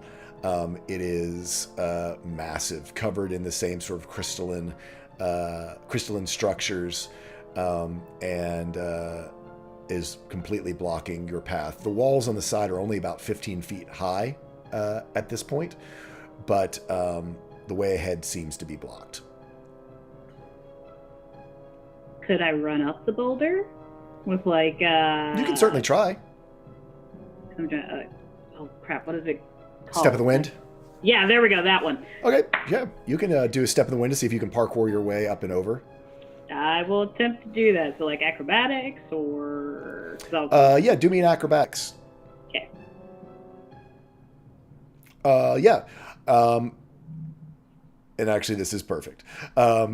Because you go up at it, you spot a great handhold and foothold to start leaping at it and pass right through it, fall on your butt, and take a d6 of falling damage. No, I take nothing.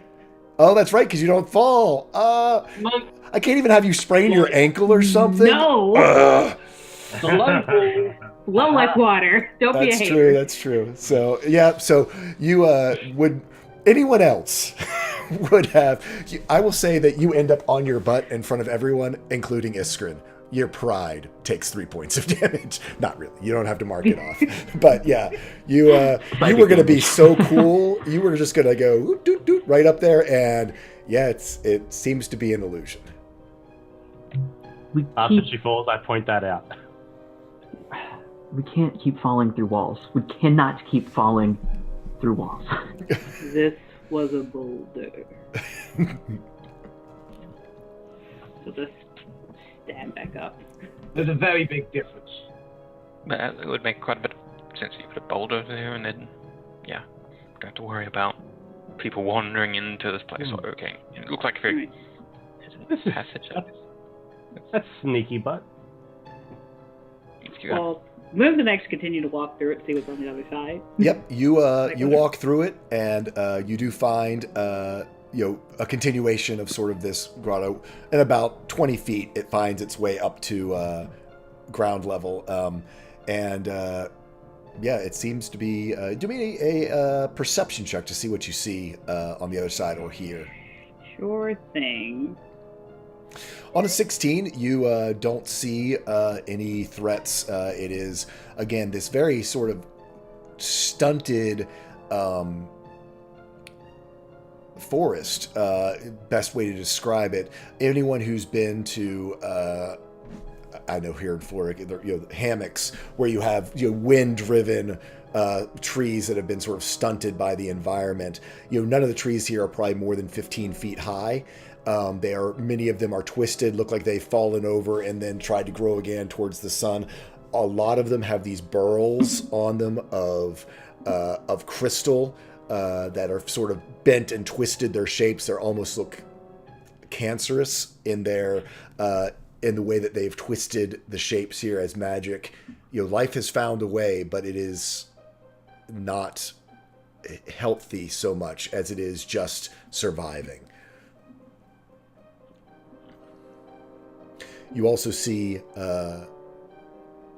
other, again, the sort of funguses and lichens that seem to be all but purely magical in nature.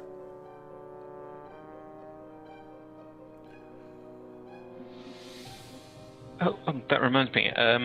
Axel pulls off one of those little dangles of the gemstones on them and shows it to Iskrin. Does this seem any more magical than it would be otherwise? I'm just curious if the teleportation had any lingering effects, and you're the one who can see the weave. I look myself over. Remind me exactly, what are you holding up? It's just like it's one of the first things he bought in the caravan. It was just an overpriced little. Gotcha. Yeah. That he's been perfect. With him. So yeah. He went through the teleporter. He just wants to see if it has any sort of lingering. There seems to be any sort of lingering magic effects from the teleporter on basically a mundane item. Do me an Arcana check, Iskrin. Oh dear. This could only go so well. It looks fine. I cock my head and it's good. No void scars. I love your dice, Kyle. And he just puts his hands up and he puts his thumb out to the side. Then he goes, oh.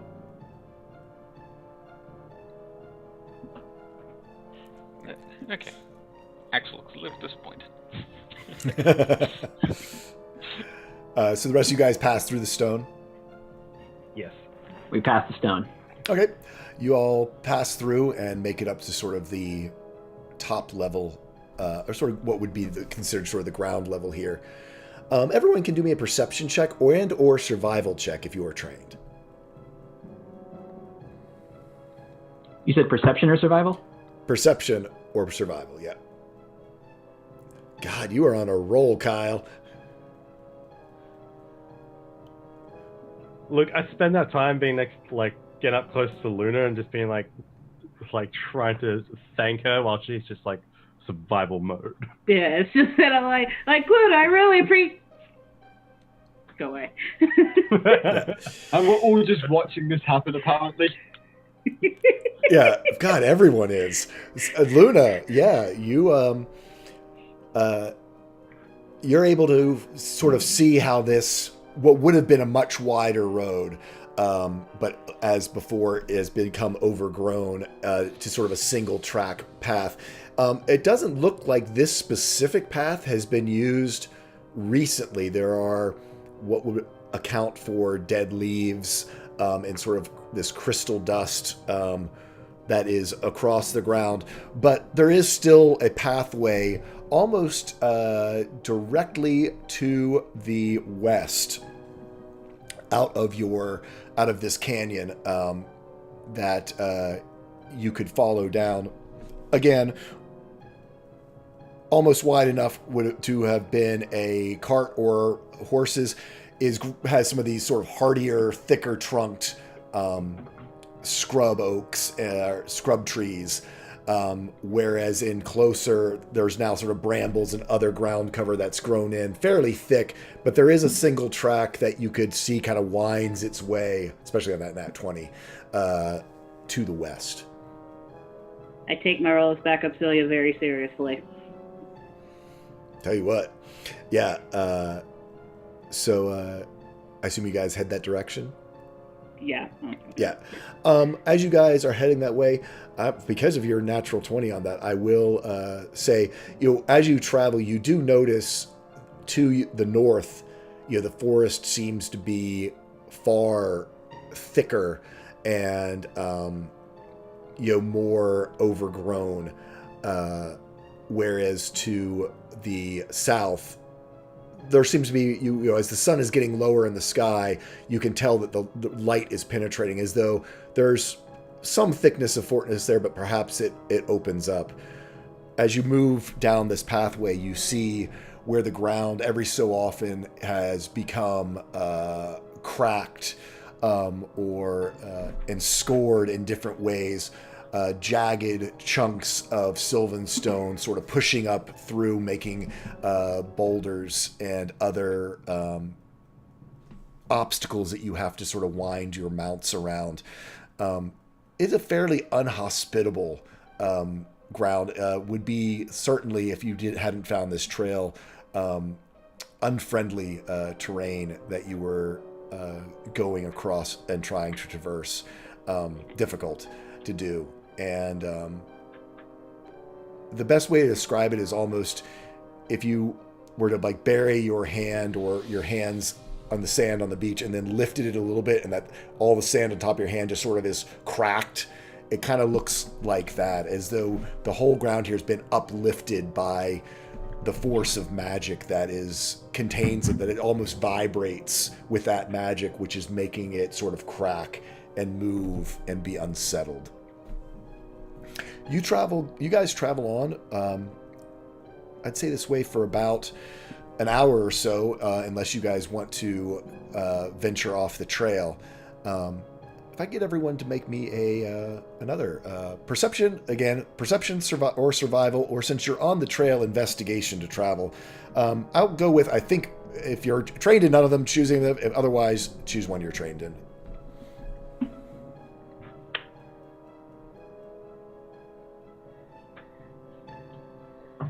Iska has pissed some dice god off. I feel like double digits have become a rarity.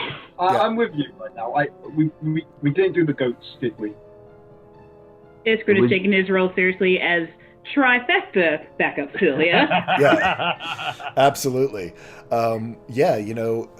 Your concern perhaps for... It's a boulder. Yeah. It's a real boulder. It's yeah, I mean, yeah. How does Iskrin? How does Iskrin, when he actually is really being perceptive, how does he convey that to the party? His eyes basically he goes radar mode and just looks at the entirety of the weave and just scans through it and just makes sure that nothing threatening has approached.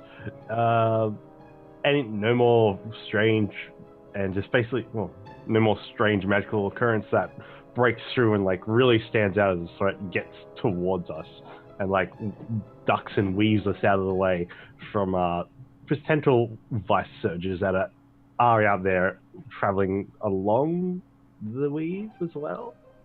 Yeah, I mean, here you are far away. You do not feel that same sort of tug of the vice that you had gotten so accustomed to for the last all but month of travel.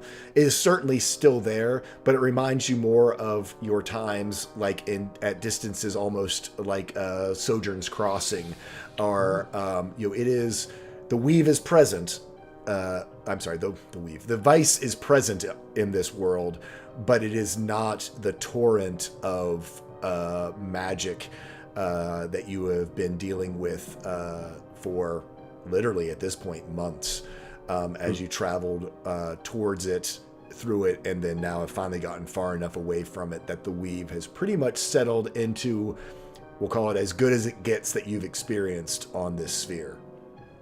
Thanks for the bits, folks. I appreciate it. Bits. Every bitty. So, Iskrin, up ahead you see that the trail seems to turn to the south, and you can see sort of beams of light, sunlight shining through, illuminating the area up ahead.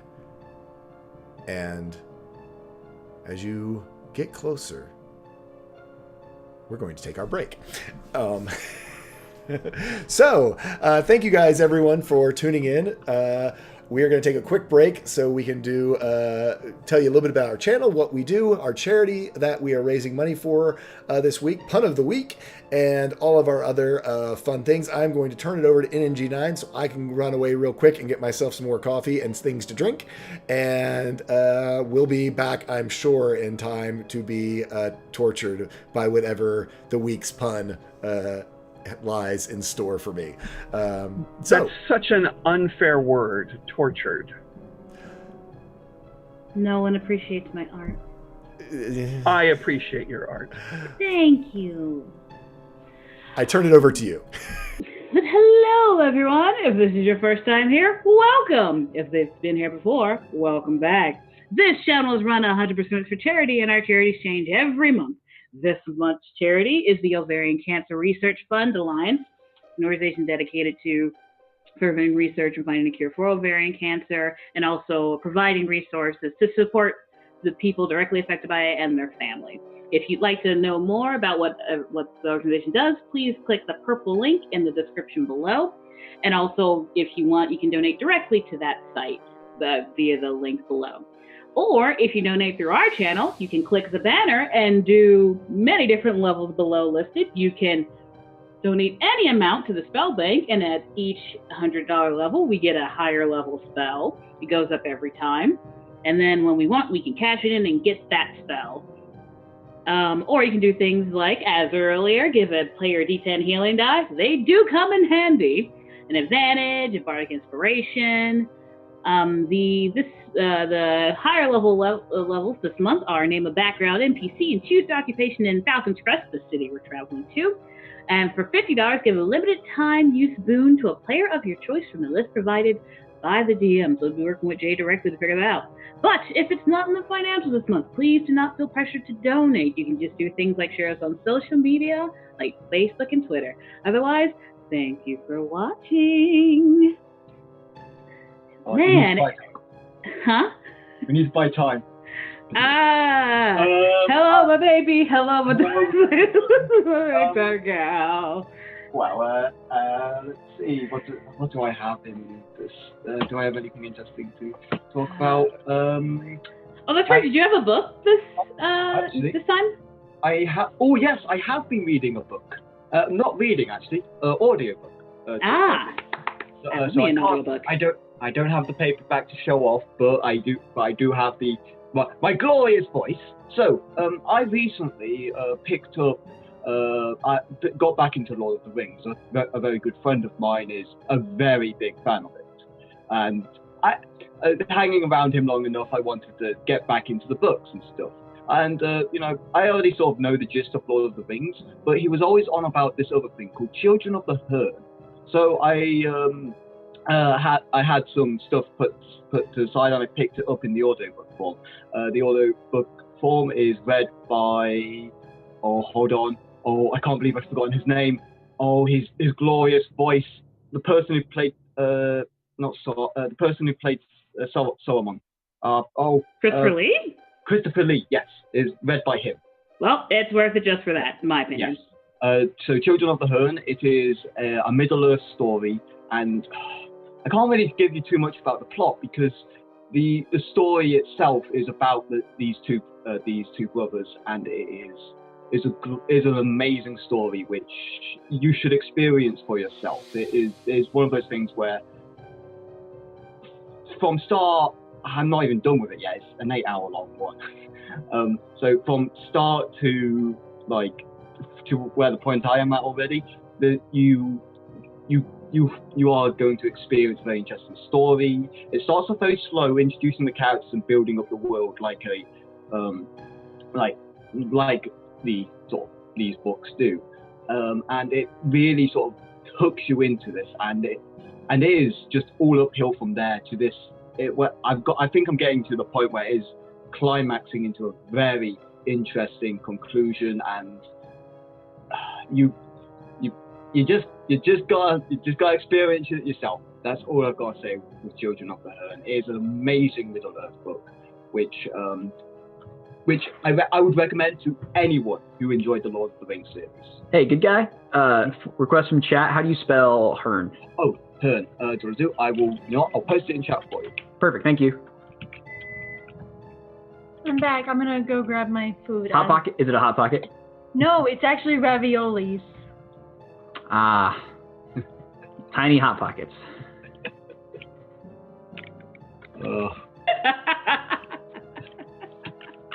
Nice. Oh man.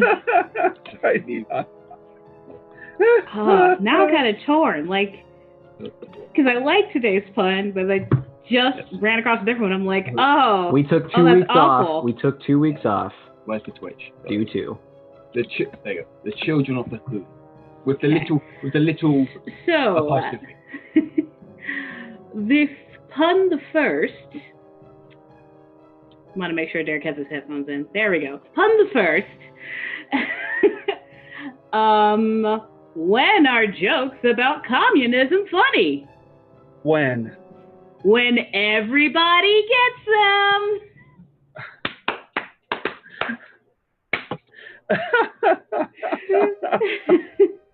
Go on, go with the second one that everybody got. Oh. See? Then it was funny. It works. And the second one is not my usual format, but I like it, so I'm going to go with it. It remains to be seen if God's coffins become popular.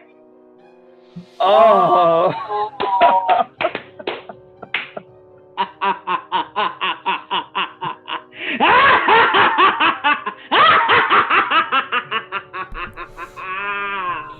Wow. You're welcome. Bad. Bad, but in a wonderful way. The wig came on. You lied to me. Huh? I said the hair would be changed. The hair would be changed. Oh, I did lie to you. It's okay. You're young. I'm okay with that. Wow. And Bird, that was completely unfair to poor Alicia. I'm questioning your attitude. Do we need to start calling you Aquaria? Ooh, shots fired. We are stop throwing. Get this Okay, so back to Jade D&D. going before I Back lose to it. D&D. Jade is. We run a Flexi channel for Kyle's not D&D. Shade has been thrown. You've got the hair for it. That was Okay. rude. That was rude. Where the hell are we in this game, Jay? So, Edges are being snatched right now. I'm just saying. so,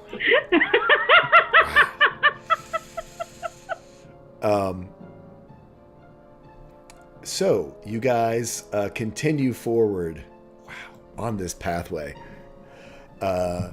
Before you, sunlight sort of streams in through a break in the forest as the path turns. As you approach, you can see that the trees and undergrowth to the south, which is all but a solid mass of these crystalline shapes and stuff. You turn this corner, and the party steps out onto a bluff that overlooks a huge plain, and in front of you, across a vast grassland and what you can see is farmland between you and it, your vision is dominated by a giant plateau far in the distance. It's still many, many miles away, but the evening sunlight shines upon it, and just barely at the very tops of it, you can see what seems to be small banners in the breeze from the top of what look like possibly structures.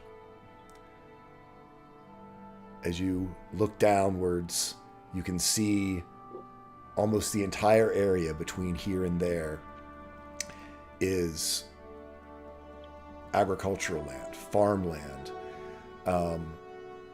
both for traditional crops, but also orchards that look like of small trees, not as Iska you would know from your time around High Mount, which is an extremely fertile area.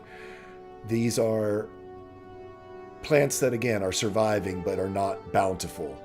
The land here is being reclaimed in some way to make food for what must be a vast population around this area. Over to your west from this area, you can sort of see that this bluff, this sort of broken land that you're on, continues around probably for another 10-25 miles until you see, as always, this wall of trees that is the Midnight Weald.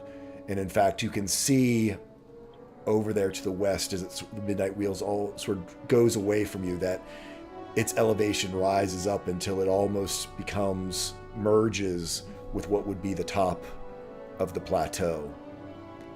And then there, to your east, like a dark, low hook reaching down and around, you can see what must be the Sylvan Expanse, the area that you were just exiting from, continuing onward down to the south, but to the east of you, that you've seemed to entered into an area that has been reclaimed by the people of Falcon's Crest, as this most assuredly must be the plateau of Falcon's Crest in front of you.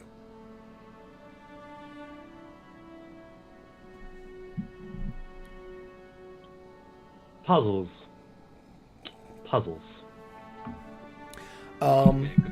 Kel, do me a survival check.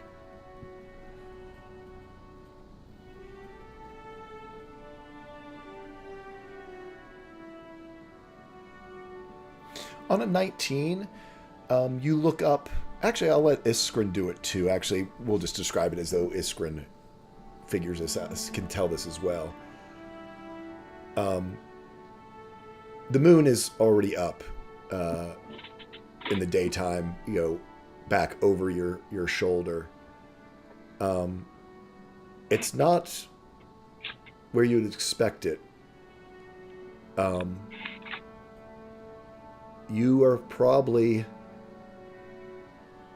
at least 3, 4, maybe even 5 days worth of travel further south than you were when you were last were able to see the moon in the canyon the night before entering into the maze.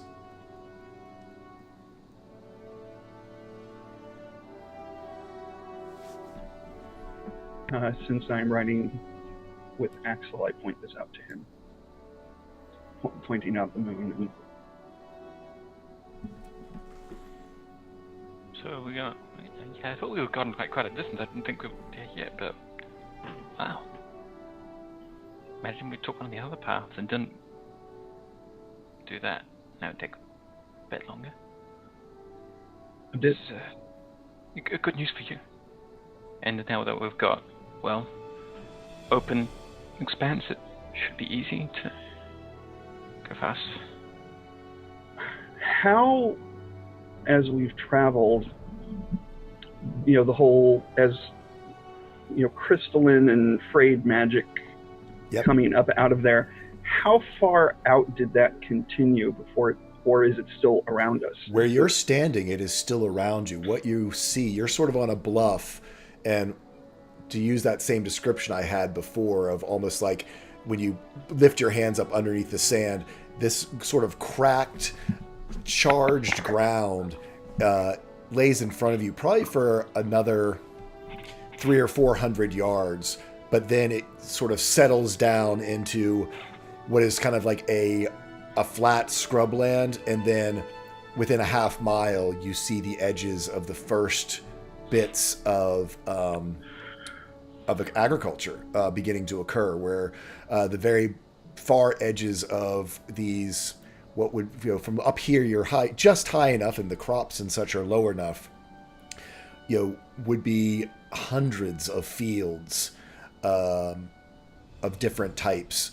You can't really discern any of the exact ones here, that sort of fields that then go into orchards, and then, far off in the distance, just almost a blur, this patchwork quilt of this valley. But the magic, while all around you here, it's almost as though walking through, it seems to settle, almost as though it were, I don't want to call it a wall, but a barrier that... is it abrupt, or is it a gradual transition from one to the other? It is a transition, but it's a transition sort of up this hill of cracked land that you're upon, as though you were just at the southernmost edge in this particular location of the Sylvan Expanse. As I said, it sort of hooks down to your east as well, where if you went forward 10 miles and then turned east, you would bump back into the Sylvan Expanse again. It sort of wraps around, it seems, and hooks down much further south the further east you go. I remember, there was a road that was the main entrance, which is what we were kind of avoiding to cut the travel time. Can we see that road? You do not. From where we are? If you, your map is in y'all's handouts. Right. I believe y'all can open up your map in your handouts, yes? Yeah, I'm looking at it now. Yeah. No, I mean, and from looking at the map, it looks like that comes in all but, straight west, that, and that would travel around sort of the perimeter of the Sylvan Expanse.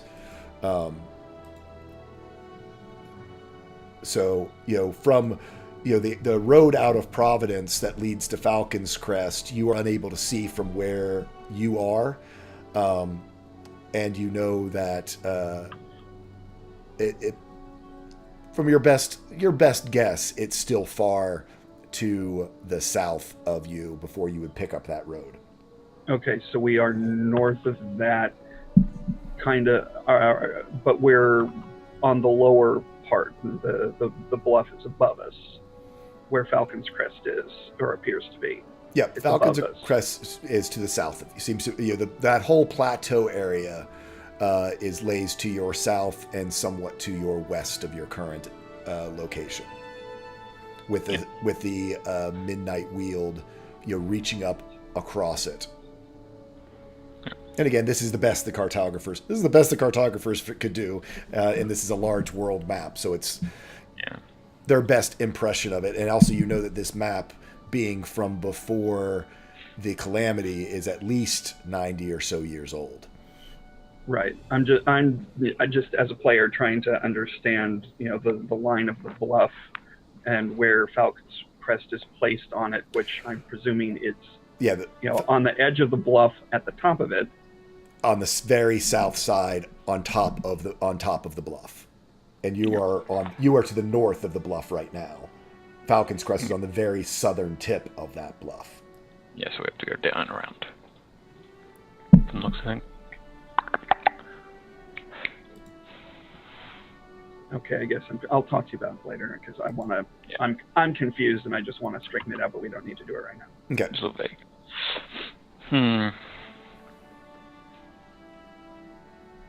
Well, I'm presuming we're going to travel towards the settled lands. As we do so, I want to pay very close attention to the state of, the magic, frayed crystalline thing going on, and the transition and exactly where the changes are happening in relation to the actual settled till farmland. Yep. So you guys head down. There doesn't seem to be it's a little bit of a trail here that leads down. It doesn't seem as though that's super well traveled, this specific one.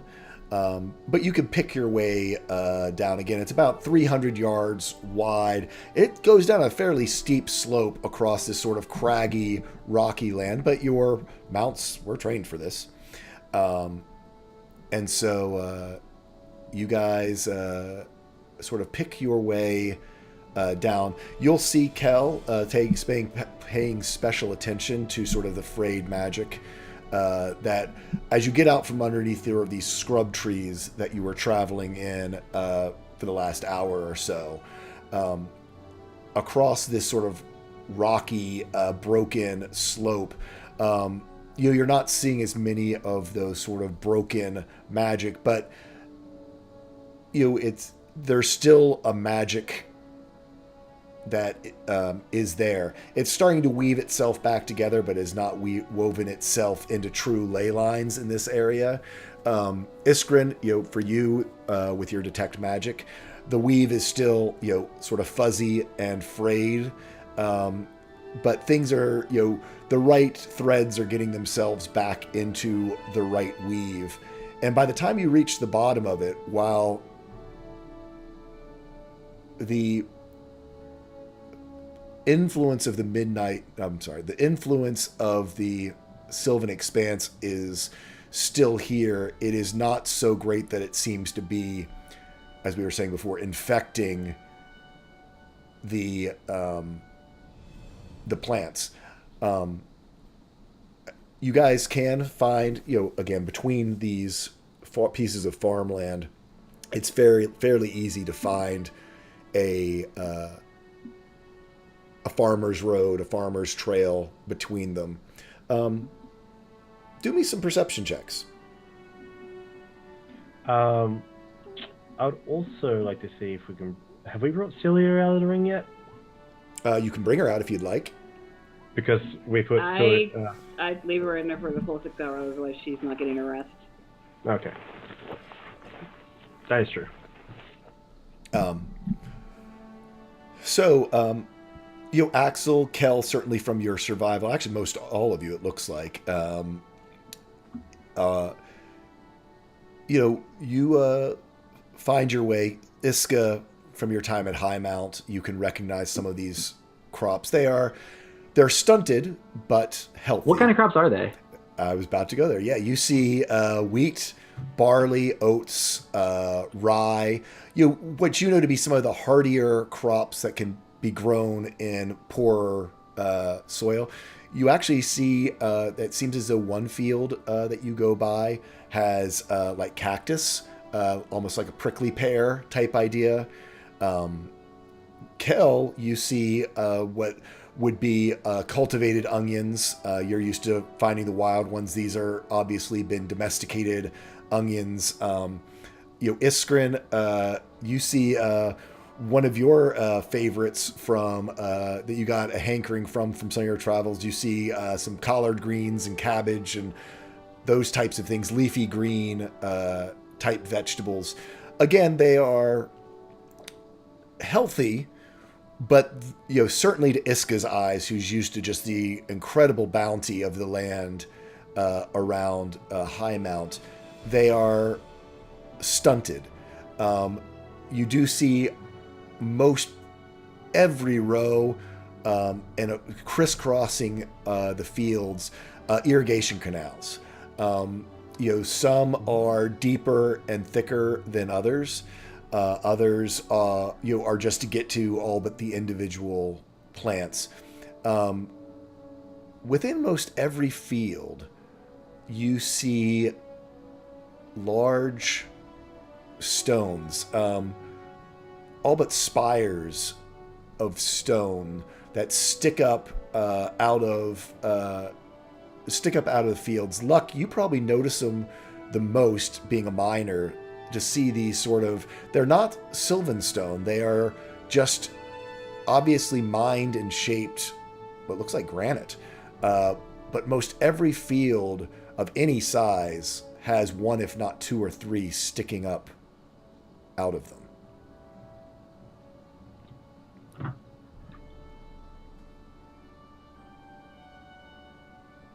Is there any magical resonance coming from those stones, or? Iskrin, you do not see any. There is some residual magic in them. It is, if it's something, it is a very delicate type enchantment. You would have to get closer to see.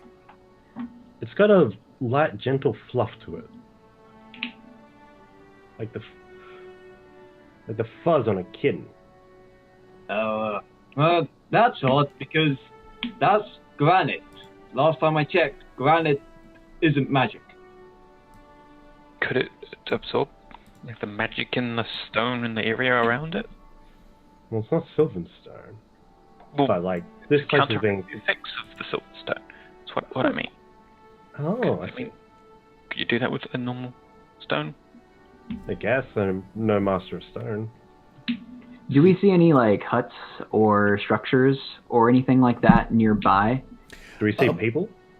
So far, you've not seen any folks. It is later in the day. I mean, this would be towards the end of the day, and it's early in the growing season, so we're not at harvest. Let me go to Tunarth. As we're traveling, and I'm seeing the plants and noticing the effect on it, I'm going to start looking for the wildlife, for the animals, and seeing if there may be similar effects on any of the animals that I see. Do me a investigation check. Not survival. Or nature? From up here on the mount, I'm going to say it's investigation. If you guys want to hop down and do a closer... you don't necessarily spot any animals. You spot the telltale signs of animals. You're able to see here and there what looks like droppings.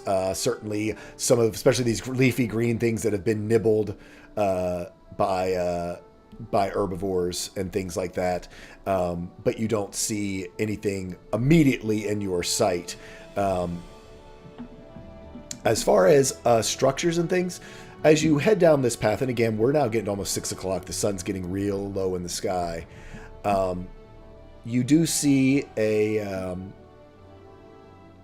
where the sort of low crops, I'll call them, blend in up ahead on the right-hand side of the road into small trees, something that looks more like an orchard, evenly planted. Again, probably these trees do not seem, you're used to these 30-foot tall fruit trees and things like that. They're still only about 15 feet high or so, but about a half mile ahead you can see where the trees, you sort of transition. There's still crops on the left, but on the right you see what looks like the beginnings of an orchard with does seem to be a fence, just a open open slat, not slat, just the open split log fence, there we go, around it. Again, you don't see the stones in the orchard, but most of those stones weren't so as tall as you would necessarily see them above the height of the trees. And the effect, is that still present here as far as the crystalline, faceted, and feather magic? You do not see the crops.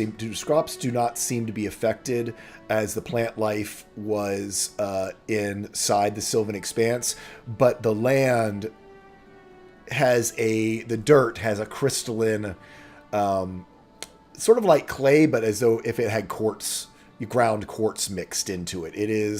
It has some crystalline properties to it. Also, some of it could just be normal granite crystal, but some of it does seem to carry some of the magic like Sylvan Stone does.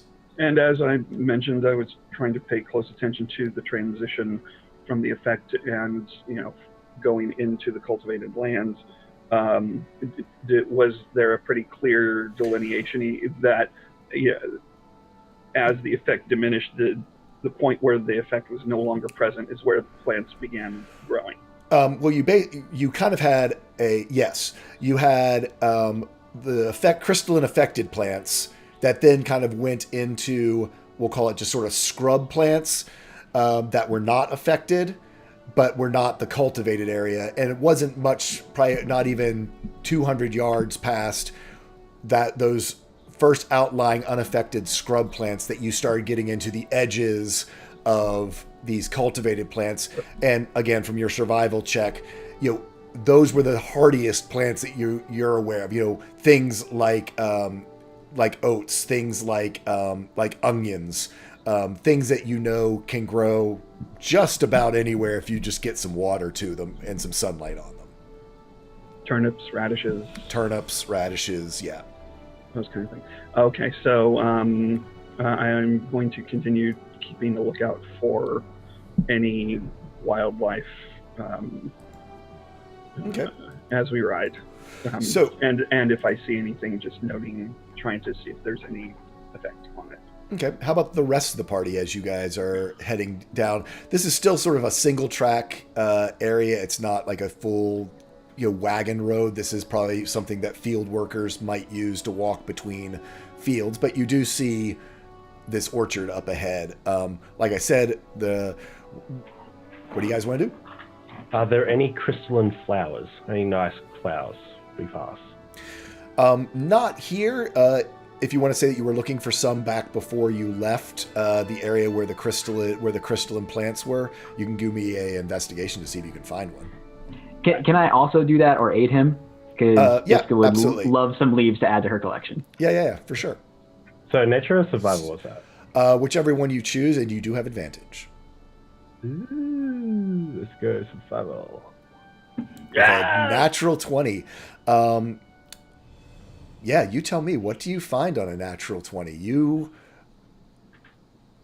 Okay, so as we're going down out of this area, I just look I just begin to look around. I just finished talking with Luna about maybe bringing Celia out, but then she suggested the rest, and so I just scan around the place until between two boulders I find this nice, wonderful 10-petaled violet to blue flower with little dongle bells that hang at the top of it. And I just kind of quickly look around at the group, flashback, and I pretend like no one saw it. Yeah. If anyone saw it, it was easy to kind of see what you were doing. Maybe they gave you a smile. Iska definitely loves. Yeah. I looked at her and she's just So Iska was doing much the same. Describe to me what you find. I would say that Iska probably has never seen a flowering cactus before. Oh, then she will reach to grab one of those flowers and not understand the concept of its natural defenses. So and almost just like... Do me a dexterity. You said it. Do me a dexterity save and throw. Come on, Iska. Don't die via cactus. On a 10, there was not a high DC on this. You don't get pricked, or at least you think you don't get pricked. Because you see the spines, keep your hands away from them. There is this beautiful crystalline golden flower on top of it with sort of this succulent center piece of it. Almost looks like a raspberry in the center of it. So it's this deep red centerpiece surrounded by these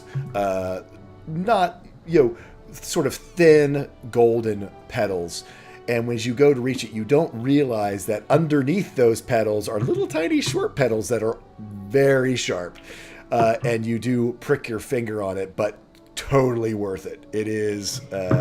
Yeah, I think the shock hits her for, it's like second shock. So she very daintily reaches in there and carefully gets it and snags it and raises it up triumphantly and shows it to the group. And that's when looking at it, she notices a series of needles just jutting out of her fingers. Yeah, that's gonna do that. That looks worse than a splinter. Yeah, it's, if you've ever hugged a cactus, you know what that means. And can we also take a moment to note that Iskrin rolls a natural 20 for flowers, but when it really counts... Look, hey, he's got his priorities straight. He's getting flowers for your girlfriend is... We'll see Celia's reaction to know if it really counts. Okay. Yeah, exactly. Flowers and scouting, to be fair. Yeah, that's true. He's got good eyes, apparently. Yeah, that path, 220s on that path was not inconsequential. He's then going to go up to Celia. She's in the ring. What are you up to? Yeah. Luck by accident, you were saying. Did you just say luck by accident? Luck by accident? Isn't that what you said? Didn't you say I by accident? I thought you were saying. I thought you were doing something. I'm sorry. Oh no, I was just stating I have touched a cactus before. Hugged a cactus. Oh, you personally, Good Guy Pie has hugged a cactus. Yeah, it hurt. Yeah, not fun. Axel, you're in a new place. You've read about it in some of your books. You just came out of a magical infected area. What are you up to? I mean, he's been paying attention to every single thing that come across from the previous area, studying how they would align with plants that he knows and those that Pliny doesn't. He's keeping all these things. He's gonna write these all down and fill up his notebook where he can sit down and do it. Mm-hmm. But as he's writing, he's just sort of taking in everything, and when he gets there, he probably doesn't even know what half those crops are. Right. Okay. So, but I think what he finds most is just farm. These structures. I mean, he's seen some, but not as expansive as this. And I think he's just going to be sort of taking in just how extensive they are, I guess. Okay. More than anything. And of course, all these new things.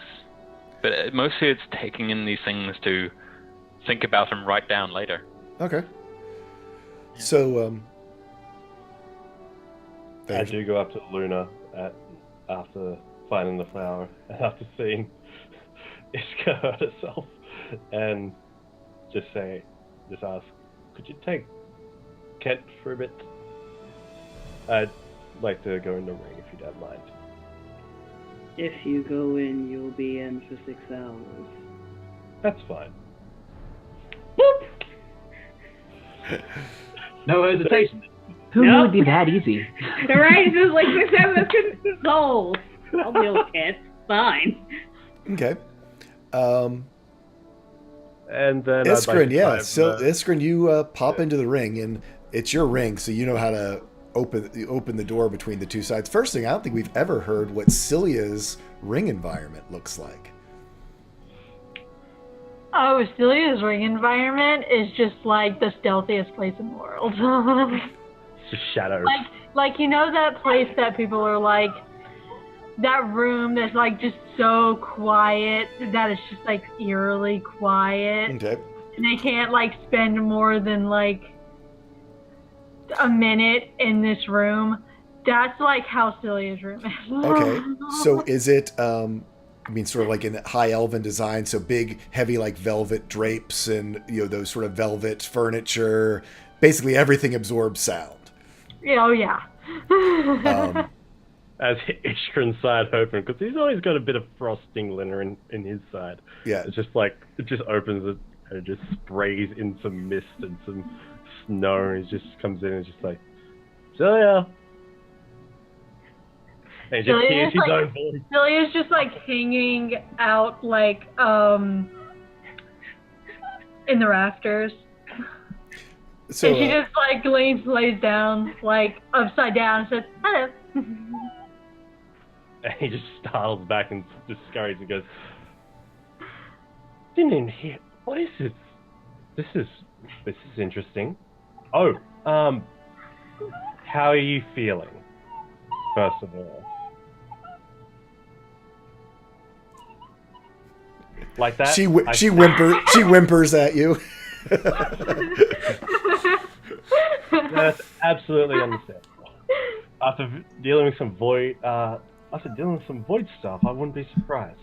She just says, I really hate this place for beast now. That's fine. I found this for you. I saw when I was in Sojourn's Crossing, there was this very strange halfling picking flowers to give to a human. And it looked intimate. So, here. And he's going to hand her the flower. Like a cute motherfucker. There you go. Celia takes it and she kind of looks at it. Is there a stem for it? Yeah. Yeah. She says, well, thank you. And she undoes her braid and she just like braids the flower into her hair. Nice. Aww. All crystalline and shit. Let's see. Does this mean you're going to prom with him? Ah! Ishmael doesn't know what a prom is. And then he would just like to ask what happened? What entirely happened? Displace of these? And he's just like gonna ask about it, and then like relay information about being like in the plains and what they mean, and what kind of creatures they are. They're just horrible little nasty sometimes. Yeah, Celia will spend time just like telling him everything that happened. Okay. The fact that the freaking Displacer Beast breathed void magic. That scares him. So, Iskrin, do me a history check. I don't want to do a history check, but I'm going to. Yeah, you've never heard of this place. That's new. That's interesting. That scares me. I've heard of a lot of places. I probably have. Not in this lifetime. Lyle? You know what? I'll figure it out. Yeah, Lyle is somewhat quiet. But we'll go back outside to the rest of the party as you guys chat. Kel...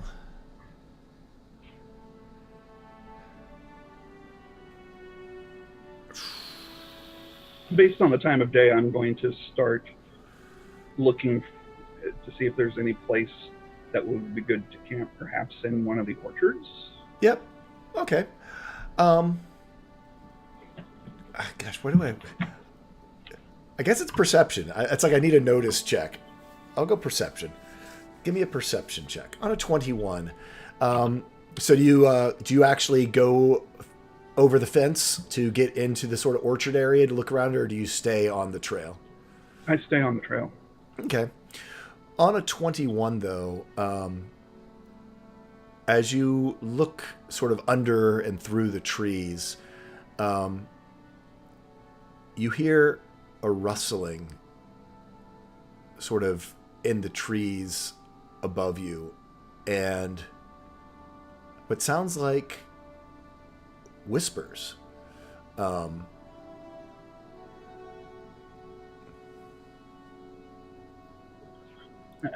Can I tell at all what they're saying? On the 21,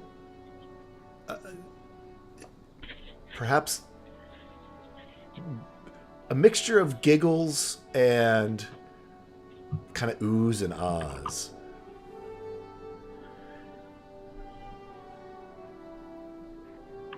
And keeping in mind that I do speak Common, Elvish, Druidic, and Sylvan. Yep.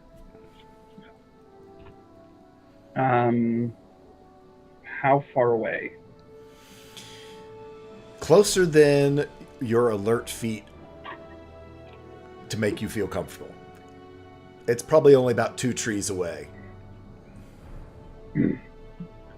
I'll say, Axel, hold on. There's something in the trees up ahead.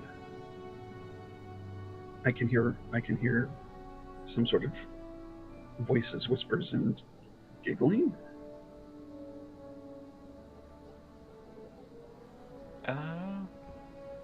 Like children, or I don't know. Mr. DM, like children, or that definitely is a higher pitched voice, for sure. But there's smaller species in this world that don't necessarily have the deepest voices in the world.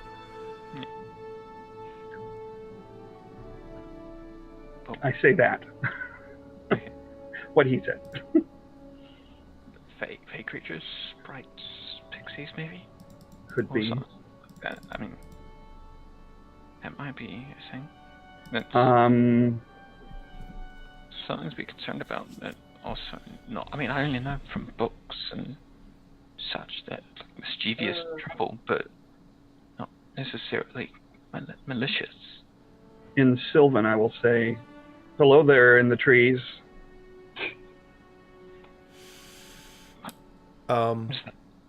You will hear back in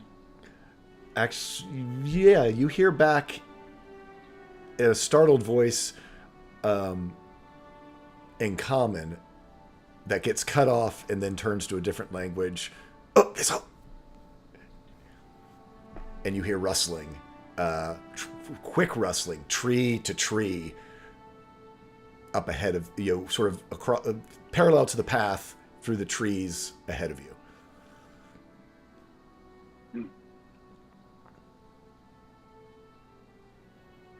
Whatever it is, it's.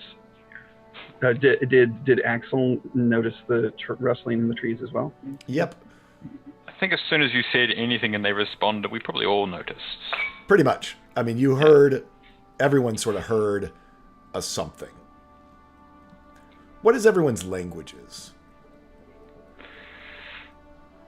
Let's do this faster. No, tell me your languages. I'm in Primordial. I'm in a ring. Yep, you're in a ring. You're in a ring. Common Elvish. Primordial and Dwarven, I think. Common Infernal. Okay. And as I said, excuse me. Just common. Just common. Just common. Common, Elvish, Druidic, Sylvan. Yep. Yeah, the other language that you hear them transition into is not one you're familiar with. Anyone that seems to be familiar with. But you guys also hear it. Guys, give me insight checks.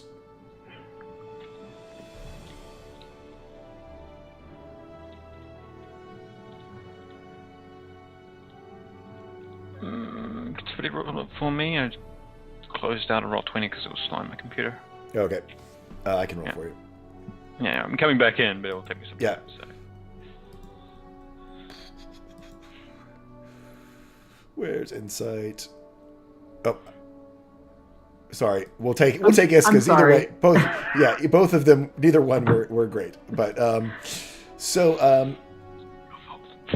Iska, you guys each have a different take on what's happening. Iska, in Highmount, many of the bards would wander along through the fields playing instruments, and often children would follow them from the treetops and listen and leap from branch to branch. Luck, your own children were big tree climbers. I mean, it's mining, tree climbing, basically those sort of dexterous skills. And Luna, for you, I think it's your own tree climbing when you were younger, knowing, leaping from branch to branch in your home forest gives you very much the impression of these are possibly children up in the trees. Nothing to be concerned about. Just kids having fun. Yeah, probably not supposed to be here. I remember when I was, Is any child supposed to be anywhere sometimes? No, but I just remember when I did these things. Well, not quite like this, but then they have. Always getting in trouble, I can imagine. Yeah, I feel that one, Axel. I feel when that. I was young, I did cause all sorts of trouble with. I'm not allowed in the trees anymore. You told us a story about that climbing thing, and that tree broke for you, yeah? Yeah. Kel doesn't entirely get it because he climbed in the trees all the time, but he was a squirrel. Right. Yeah. Yeah, why would something so big climb the trees and leap from branch to branch? I think Iska will just turn and say maybe they can show us around a little bit. Let us know what's around here, and she'll. So you think we should catch them? Catch is a weird word for this. I was gonna, maybe call out. Find them. I was maybe gonna just call out. They ran away when Kel called out to them. He called out in Sylvan.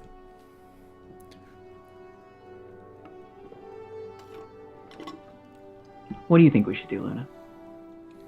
Do you want to talk to them? Sure. And then she'll just turn immediately. So as soon as you say sure, she goes to turn. You end up flip over on Luna's back, and Luna takes off in the direction they went. So, okay. Cool. So you go charging down leaving there. Your mounts behind. Yeah, I was going to say. Right at Iskrid. Yeah, leaving us. Yeah, I was going to say, you've got this trail of mounts. The druid can handle it. It's fine. Are you trying to get their attention, or are you just chasing these kids down? Luna is just booking it in their direction, and Iska can say whatever she wants. Oh, and Iska just begins to just go "Hey, we're new around here. Can you show us around?" And just as a note, Kel is going to hop off the back of Axel's mount and take charge of the ones that were just abandoned by their owners. Okay. You guys Delegated. Delegated. You get about 100 feet down the road, and you see a head sort of pop out from the branches of one of the trees, and it's a small, very small head, childlike.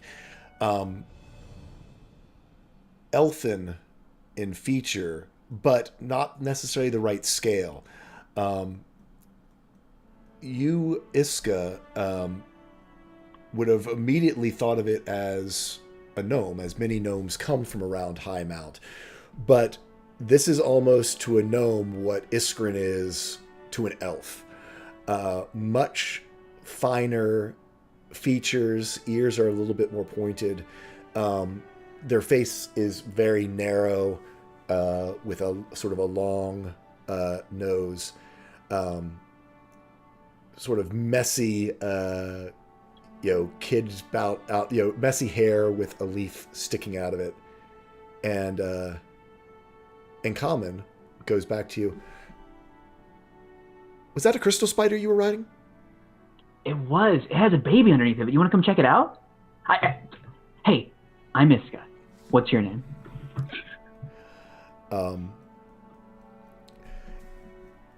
You see the head pop back. You see the head pop back in, and you hear one voice, "No," and then the other one's like, "Yeah, I want to see the spider," and another one, "No." And finally, leaping down from this sort of small tree, you see a about 3.5 foot tall, with very elongated limbs and fingers, probably couldn't weigh more than 25 to 30 pounds. A humanoid figure. It's the same face that you saw before, with sort of this mussy blonde hair and little branches and twigs in it. You can see now it seems to be female. You can't be quite sure, but they look fairly feminine in their dress. They're wearing what can only be described as, looks like a hoodie. Has a large pouch in the front, but it opens up on the top. Hangs down almost to her knees, where she wears leggings underneath of it and bare feet. And sort of kind of defiantly looking back to the tree, goes, "Hi, I'm Maple Arborleaf. This is the Arborleaf Orchards." Am I still on your back, Luna? Are we still... Yep, you are still on my back. Luna will, now the Maple is, kind of dropped down, Luna will, kneel down so you can get off if you want. I think Iska's, so focused on this new person that even though you're crouching, Iska's still just like... Don't mind me, I'm furniture. It's like, Maple, it's a beautiful name. This is Luna, and that's when she's like, okay. Yeah. There we go. Luna will stand back up after that. Hey, go ahead. Oh, no. She's just sort of sitting there, got her hands sort of behind her back, kind of looking up at you, because, again, only about 3 feet tall on a good day. 3 feet with about 4 inches of hair. I get it. Yeah. Iska looks around and just says, hey, my friends and I have just been on a really, really long trip. Do you and your friend live around here? Well, yeah. It's the Arborleaf Orchard. Our whole family lives here. Rowan, stop being a nut. Come down here, she yells to, and you hear sort of a groan from in there, and you see another humanoid about the same, but this time with a sort of blue hoodie, a little bit taller, hair cut short, but almost like a mohawk right down the center. You see what must be... did I just say Rowan? I said Rowan, right? Mm-hmm. Yeah, making sure I did the right description to the right person. What must be Rowan Arborleaf. And he kind of goes, I'm Rowan. Why are you out here? We are heading to Falcon's Crest, and we have been on one heck of a path. And it is so good to see... Go ahead. Are you smugglers? Rowan says. No. Do we look like smugglers? Do we look like smugglers? Rowan's we like, are yes. not. Luna just looks him dead in the eye. We are not smugglers.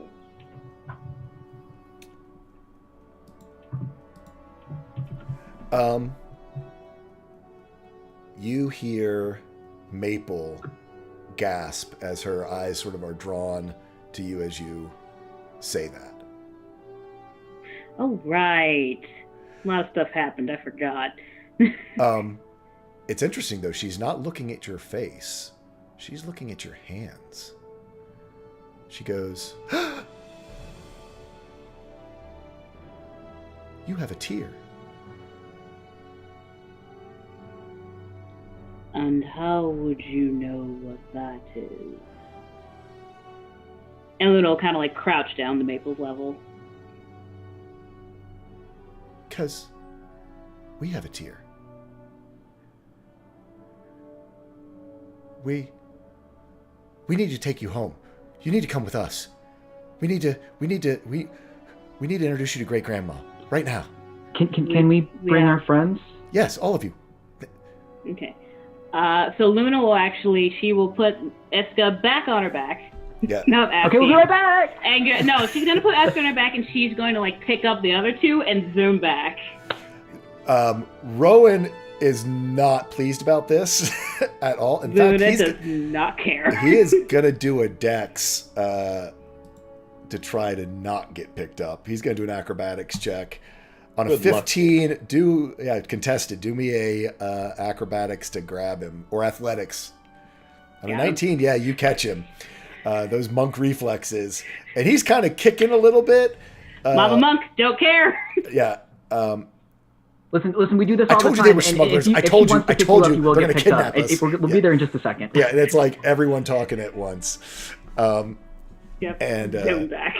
yeah, you guys come back, and with Luna has these two small sort of elfin gnomes with her. Well, looks like you've made some friends. We need to meet someone. Saddle up. What do you do with the kids? So she will, obviously she'll drop, kind of like lean back, drop this off first. And to the kid, she will set them both down first. Do you want to? Oh, go ahead. Rowan on a natural 20 takes off running. And he's gone. However, Maple is like, just tell him we're coming. And then she looks to Iska. Yep. Can I ride the spider? Of course you can. So And Iska will, whenever she's ready, give her the little boost up on the Charlotte.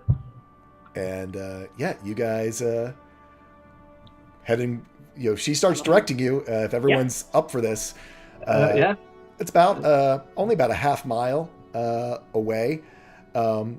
And you guys introduce Maple to everybody, and everyone to Maple. Hi, Maple.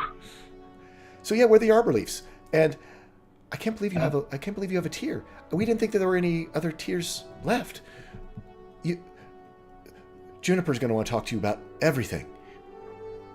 Luna looks decidedly uncomfortable. What's a tier? I'd like in on this information as well.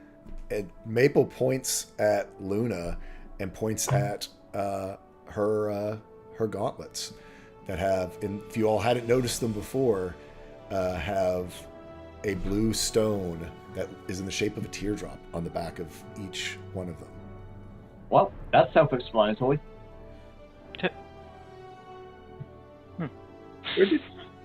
Yeah, y'all don't know where they came from. Yeah, actually, like, that's not going to ask because she's not going to answer. Luna, I forgot. where did you... that happened like right after Ishkrin fell through a wall and traveled through time. So I think our brains were distracted. Yep, you all were a bit distracted. Did you get those? I believe the person we're going to can explain better than I can. Okay. So, about a half mile down the road, you see a break in the fence, and you can see a large, sort of low homestead looking house. There's a big sort of courtyard out there. You do see one of these large stones standing right in the middle of this sort of open area. As you get closer to it, you see that the stone below it has sort of a basin around the bottom of it. As you get closer to this one, you can see that it has this one has water in it. Across on the far side of the stone, you see something that looks like a barn, and then next to the barn, you see big, what looks like tables that are laid out next to the barn. Long, flat tables that have got a little bit of a recess in them, and not quite sure what those are for. As you come into the courtyard, you see Rowan coming out, and he is dragging behind him about the same size of him, maybe a little bit bigger, a little bit heavier set. A very wrinkled, sort of slow-moving gnome. She has silky silver hair that still has a few strands of dark black running through it. It's sort of plaited across of her temples and then free-flowing pretty much down to her mid-back. She has on sort of brown leggings and what look like comfortable, soft boots on her feet. She too wears one of these sort of hoodie-looking things, sort of like Baja jacket in nature. Hers looks well-worn, like an old, familiar sweater. It has a pouch in the front of it, opens to the top, and in one hand she holds a stick. It's almost half her height. The best way to describe it is just sort of a long, thin stick with a little sort of clawed into it, just out of wood. It's not like they're sharp clawed. Kind of almost looks more like a back scratcher, truly, than anything else. Can I tell what kind of wood? It's pretty far away. I'll let you roll. You can try. Wouldn't you like to know? Just advice, everyone. I hope you enjoy it. I hope you enjoyed it. What am I rolling? I'll give you a nature from this distance. On a 12, you can't. It's not a wood that you are familiar with. It is somewhat natural in shape. It doesn't look like it necessarily. It was probably whittled from a larger branch. But you can't tell necessarily what it was. It's definitely sort of homemade type idea. And as you guys coming in, you see Rowan pointing to you and kind of excitedly yelling out, "There she is, Grandma! There she is! She has a tear." And you see other gnomes popping sort of their heads out, a couple from the barn, a gentleman, not quite as old as who you assume maybe is Juniper, sticks his head out. Another few come now, sort of wiping their hands out of the homestead. And you do notice as you come in a sign in common that says Arborleaf Orchard. What does it say? Arborleaf Orchard. Ah. And the more heads that pop out and look at them, she gets a little more tense. Face doesn't change much, but she stands a little more tensely. But she will approach the grandmother, kind of kneel down so she's at eye level. You see, she sort of What's this all about? Who are you? And then she sort of sees Rowan pointing to your gauntlet. And you see sort of her grip on this stick. I mean, which is truly not a formidable weapon against any of you. Sort of loosens a little bit. She slips it into the pouch. And you see her eyes kind of open up. And you see in this old, ancient face, a smile crack across it. And she sort of reaches up her hand, and if you allow her, she sort of places it on your cheek, and she goes, "Oh, my child." She does not get to touch Luna's cheek. Okay. She will move out of that. Yeah. That's And too she's, much. she's like, reaches, understands, but sort of hovers her hand there and goes, "Oh, child." And she looks at you, and then she sort of reaches overhead and she goes, "Ready a meal. Bring out the best. We have guests for dinner." And you see the rest of the gnomes snap to. And going back inside, and a bustle of activity beginning to happen all around. Come, all of you. And she looks up to all of you. "I'm Juniper. Welcome to our orchard." And then she looks at Luna and goes, "One of her orchards."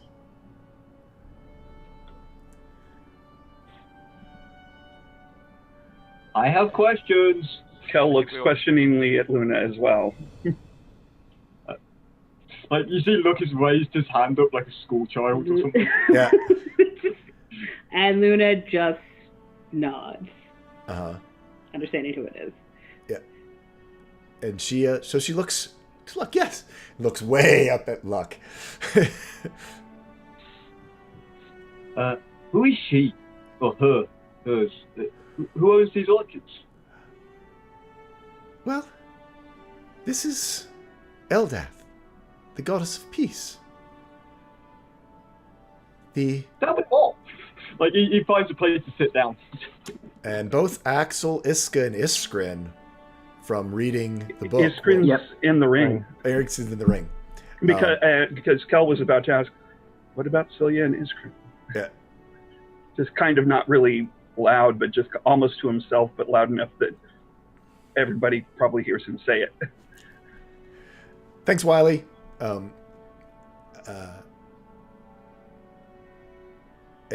both Axel and Iska then will recognize the name.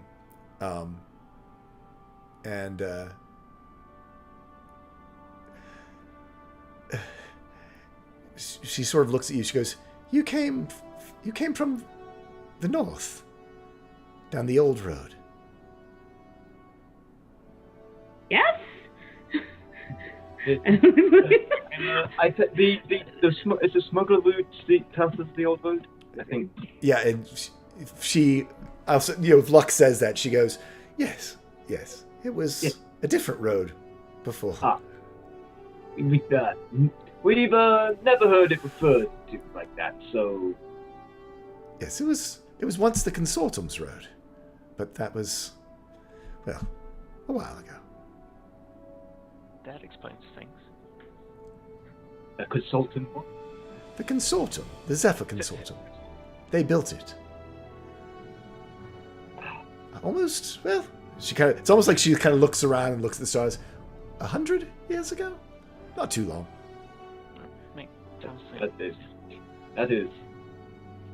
That's quite some time. She's sort of like forgetting. Oh, yes, quite some time for you. But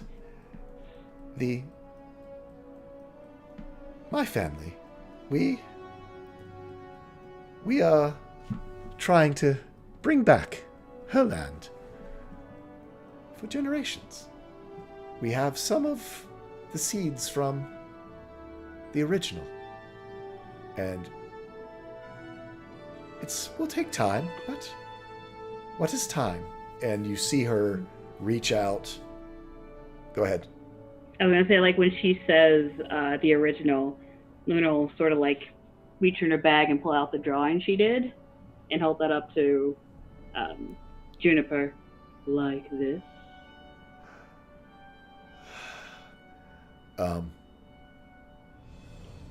She just looks at you and goes, "Her grove. I only heard it described. I must assume that's it. You've seen it." And then she, "Of course you have. That's how. There's no other way." And she'll actually hold it out to Juniper. She sort of takes it and kind of myopically has to look a little bit closely at it. And when she hands it back to you, you see a tear coming down her face. I believe it would be better with you. She just clutches it sort of to her breast and sort of yells out over her shoulder and Ashton, come here. And you see it's funny, they almost looks not much older than the children, but has a beard, a gentleman has a black beard, much the same garb. And she goes, "Go," and she hands it deftly. "Take this carefully. Go put it in the book. This will be added to the family heirlooms." And she looks back to Luna and she reaches into her side of her sort of garment, and on a chain she pulls out, and you see a matching tear to the ones that are in your gauntlets. "This has been with my family since the war. But now it's time for peace. And it's our job to, one day, take back," and she looks to the north, "all of that, and bring it back to what it once was."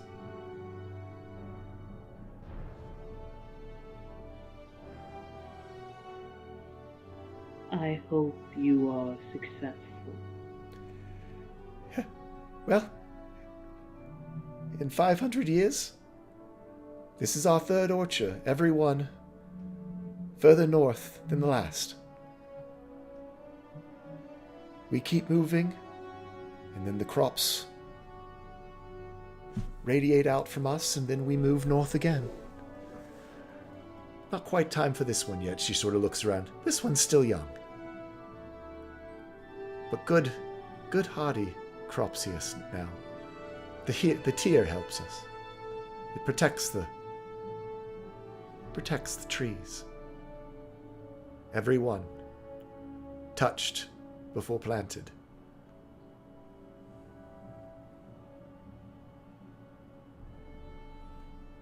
I do not know that what I have would do that. Huh. The tears can do many things. This tear, so the family says, so the legend of it goes, was once a great weapon, a sword. But now, it's time for peace again. After judgment and war, longevity comes from the peace that you have to embrace after. If you keep embracing war and judgment, it leads to zeal and destruction. The return to peace, that's much harder, sometimes harder than the war that started it all.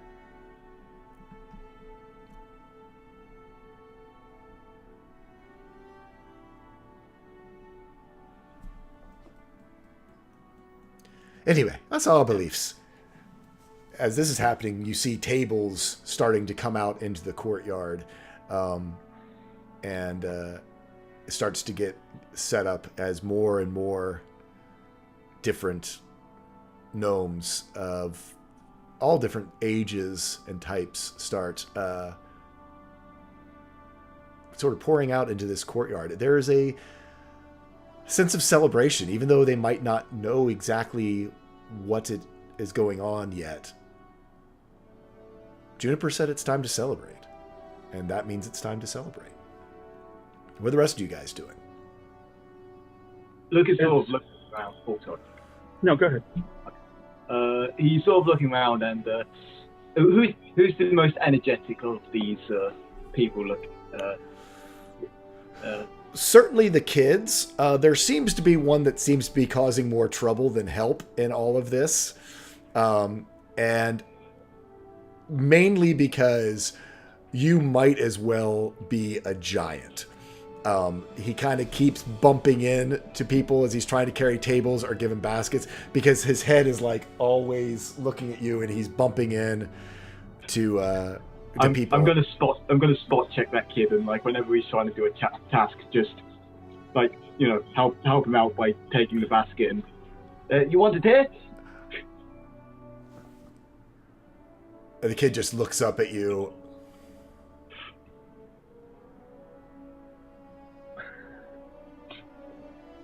The view up here is nice. I think I can see my house from here. At that, he's like, "You can see your house from there?" If I was standing on the mountains, maybe. Have you been to the mountains? I lived in them. And kind of remembering his manners all of a sudden, puts out a little hand up to you. I'm Nathaniel, but everyone calls me Naughty. Crouches down. Nice to meet you, Naughty. Look, Goldheart. Like, are you actually lucky? I like to think so. And you're from the mountains. Are you a mountain giant?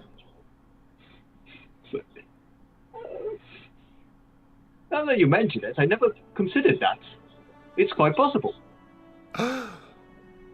He just kind of then, even worse, is just like, it kind of starts stepping away from you a little bit. Not quite sure what to make of that you just told him.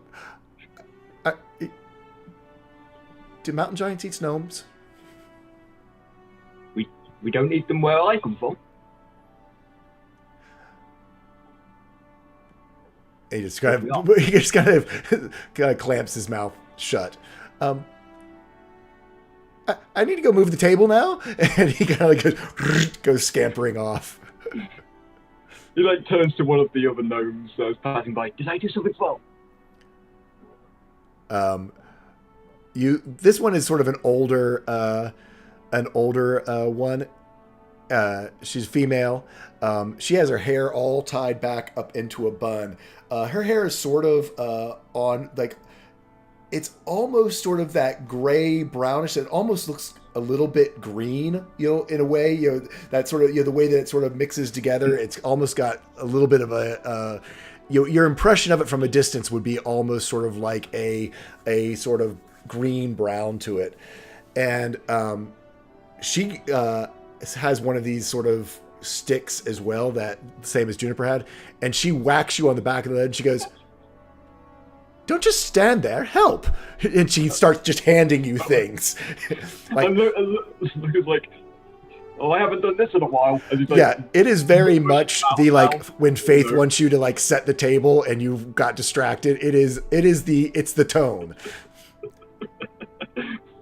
Yeah, so Luke is going to be rushing around now, helping everyone. Yep, and as you run over and you're like putting plates on the table, you see another one of the kids look up and they're like, "Don't make Olivia mad." No, just do what she says. And he kind of runs off as well. Luke is just like nodding, like, "Yep." How about the rest of you guys as all of this action is going around? Iska, Axel, Kel, Luna. I mean, do you keep Iskrin and Celia in the ring at this point, or do you? Yeah, well, Celia most especially, because Celia was still grievously injured. I wouldn't help her out, honestly. Okay, that's cool. No, I'm just asking. Yep. I find Maple and crouch down to her level, and She just sort of does that hands behind the back thing that you kind of seems to be her standard stance. And just say, I have never met a person like you in my entire life. Would you mind telling me a story or two? And I will do the same thing. I have lots of stories, and yeah, I would like to hear your stories too. Later on tonight, Ashton will probably come out. She kind of looks and sees your violin. We'll probably come out and play some music too. Do you play? I know a couple songs. I think that would be wonderful to get some music going. That would be great. So, what do you want to know? And then Iska will just be asking, how long have her people been here? Like, what do they call themselves? Et cetera, et cetera. Well, so we're the Arbor Leafs, but we're gnomes, but we're not like the other gnomes. People, sometimes the folks from Falcon's Crest, they say that we are tree gnomes, because our family, and I think all of us, we were the people who lived in the orchards of Eldath, way back. But then the war happened, and now it's our job to bring them back. That's what Juniper told us. The Arbor Leafs, we're hardy. That's what she says. We don't sit on our laurels. We've had 3 orchards. You can see 2 more of them back further, and we just are the front line. Always moving north. I mean, we've taken a lot of land back, and eventually, all the orchards will be back. We just have to do the really hardy ones here, but closer to Falcon's Crest, we've got fruits instead of just nuts and olives. I would love to see those soon. Well, are you going that way? Because you'll see them. Perfect. Now, that's one. I'll trade you back. Do you want to hear a scary story or a fun one? And then they'll just do that for a little bit. Yeah, and so back and forth. Yeah, she's asking for fun stories. And I tell her about Bati. No. Yeah. So yeah, that's going on. So Luna, what are you up? Or let's go to Axel. Axel hasn't been able to chime in, and then Kel as well. I think as everything sort of dissipates off, Axel's going to stick with Luna and Cal and basically take the reins of all the mounts and stuff. But he's listening in through the discussion between Luna and Juniper, but he's certainly also taking care of the mounts. So okay, you actually grab somebody's attention. Can we tie them up somewhere or find some place we can feed them, water them? Yeah, about that time you see an older gentleman. You had actually noticed him scurrying around before, but he comes up to you, and he's not dressed in the same sort of hoodie with a pouch on the front. He actually has sort of like a leather apron on, and he goes, "Yeah, come on this way. We can take him to the barn." Yeah, Kel, do you want to bring the other ones, or I can take them if you want? You would take them. Where's the big dog? It's Yeah, a lot of people. Yeah, Kent. A lot of people are sort of eyeing y'all's mounts. These are not mounts that they are used to seeing. Some of the older ones sort of nod knowingly at. They're smugglers' mounts. That's what these are. And so there's definitely some of these folks who are kind of giving you guys the side eye of whatever. But Juniper said, so they're going with it. And you all seem, you aren't, other than the mounts, you don't seem to be bad people. So, but what Kent do? Because I don't think Kent is being restrained correctly. Yeah. He's just around. I mean, Kent minds pretty well. Okay. he has learned from watching to mind Luna, so I'd say he probably of anyone that he has seen his master just get put in his place by Luna, so Kent probably will mind Luna pretty well. Knows not to cross Luna. Luna probably recognizes that fact, but yeah, none of the gnomes are getting near that giant thing. Yeah, we'll Luna would round up. definitely deal with Kent. No problem. Yeah. No problem. Yeah. So you guys can head them over to the barn. You get in there. You don't really see any other. You see two mules that are in there and one wagon, probably to maybe go to market or something along that. But there is room for the other ones to either be tied up outside of it. It seems like mainly this barn is for storage. Lots of baskets, lots of things that you would think of that you would need in an orchard, not necessarily for crops, so to speak. There are shorter ladders. As you've seen, most of the kids seem to just climb the trees, but I'm sure as folks get older, they use ladders, baskets. You do see probably about a half dozen goats in a pen beside the barn. They are a little bit squeamish about seeing some of your carnivorous mounts, but they don't seem to spook at this point as they're putting the mounts on the inside. Yeah. So I'm just curious. Have you this is Charlotte, and you pet sort of the.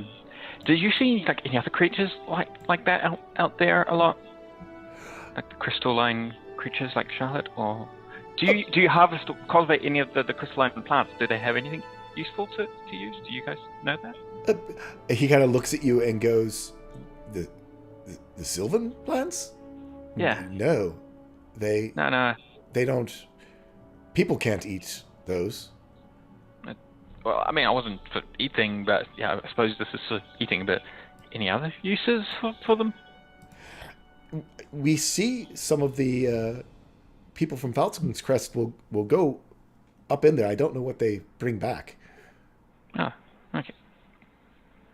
I was just like, I've never seen anything like that. And I mean, what sort of things do you grow here? I don't. The orchard? Yeah. Mainly we olives, dates, nuts. You need the hardier trees in closer where the soil has gotten better. You can grow oranges and apples. I don't know what half those things are. Are we going to be eating those? I'm kind of interested. Is that the dates and oh yeah, just you wait. Juniper is a wonderful cook. Oh, she's the cook as well. Oh. She he kind of leans in close. Runs the place. She does the final touches, but the rest of us, yes. Yeah, it's like she seemed like she ran the place, and of course, if she runs the place with food, that makes a lot of sense. But if you're really hungry, yeah, all of it tonight. You'll have fish from out of the irrigation channels. We'll have goat cheese, dates, and nuts, figs. A regular feast. That sounds great. You're going to have a lot of fish. I think it's been a long time. This is Gonry. I haven't fed him for a while. He doesn't need to eat, but yeah, I might. He kind of looks up and goes, "Something new every day, right?" Yeah. He kind of looks around with wide eyes at Kent and it's just like, that's that came from the east, and there was a couple of missteps, I think. He doesn't need to eat. We can feed him as well if you. Yeah, I take mean, your mounts if you want. Yeah, we have. He sort of looks at them and noticing the sharp teeth is like, fish. We can plenty of fish out of the fish traps. Yeah. Okay, that's yeah. So let's go to or anything, and he'll give you a job to sort of start getting things cleaned up again. You realize more and more this is a large family unit. There is probably anywhere from 18 to 20 gnomes all seem to be somewhat related in something. Just your knowledge in general of gnomes. Gnomes live up to 500 years or more, and these seem to be. Juniper talks as though she might have even lived longer than that, so you get many generations of gnomes here on this homestead.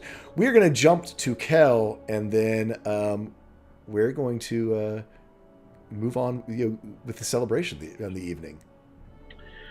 Well, backing up just a little bit Okay. To the conversation that was going on between Luna and Juniper. Mm-hmm. When Juniper started talking about, when she said the word seed, he was incredibly focused on paying attention. And, Right. Then hearing her talk about, what they're doing and reclaiming the land. Once, she calls, it's time for the feast, and people start scattering. He will go over to her and kneel down in front of her. Uh-huh. And she smiles at you. And Okay. he Can will I- say, I'm Kel. And with a little bit of a glance at Luna, I don't know about Eldath or that aspect of what you do, but what I do know and what is important to me is preserving and saving and reclaiming land to be what it once was. Mm-hmm. I would very much like to talk to you, perhaps after dinner, about some things and how I can perhaps help you at least a little bit before I leave here.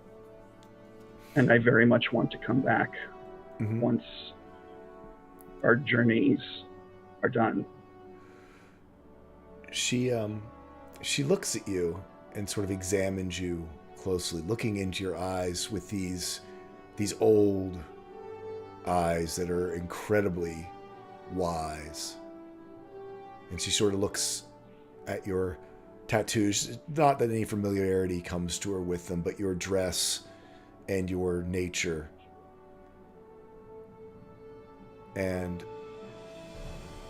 she smiles and goes, "You're a druid." I am. We would be honored to have some of your help.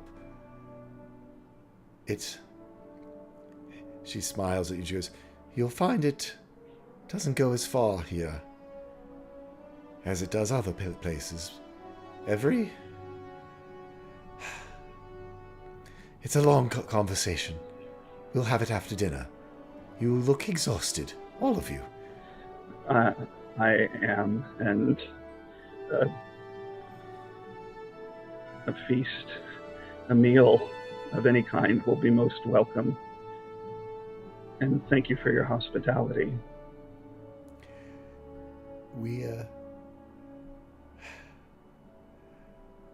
She looks to Luna and looks around to the party, sort of one by one. And she goes, "Good people are always welcome. It will be a night to remember." And with that, we will finish up our episode for this week. Thank you, everybody, for tuning in.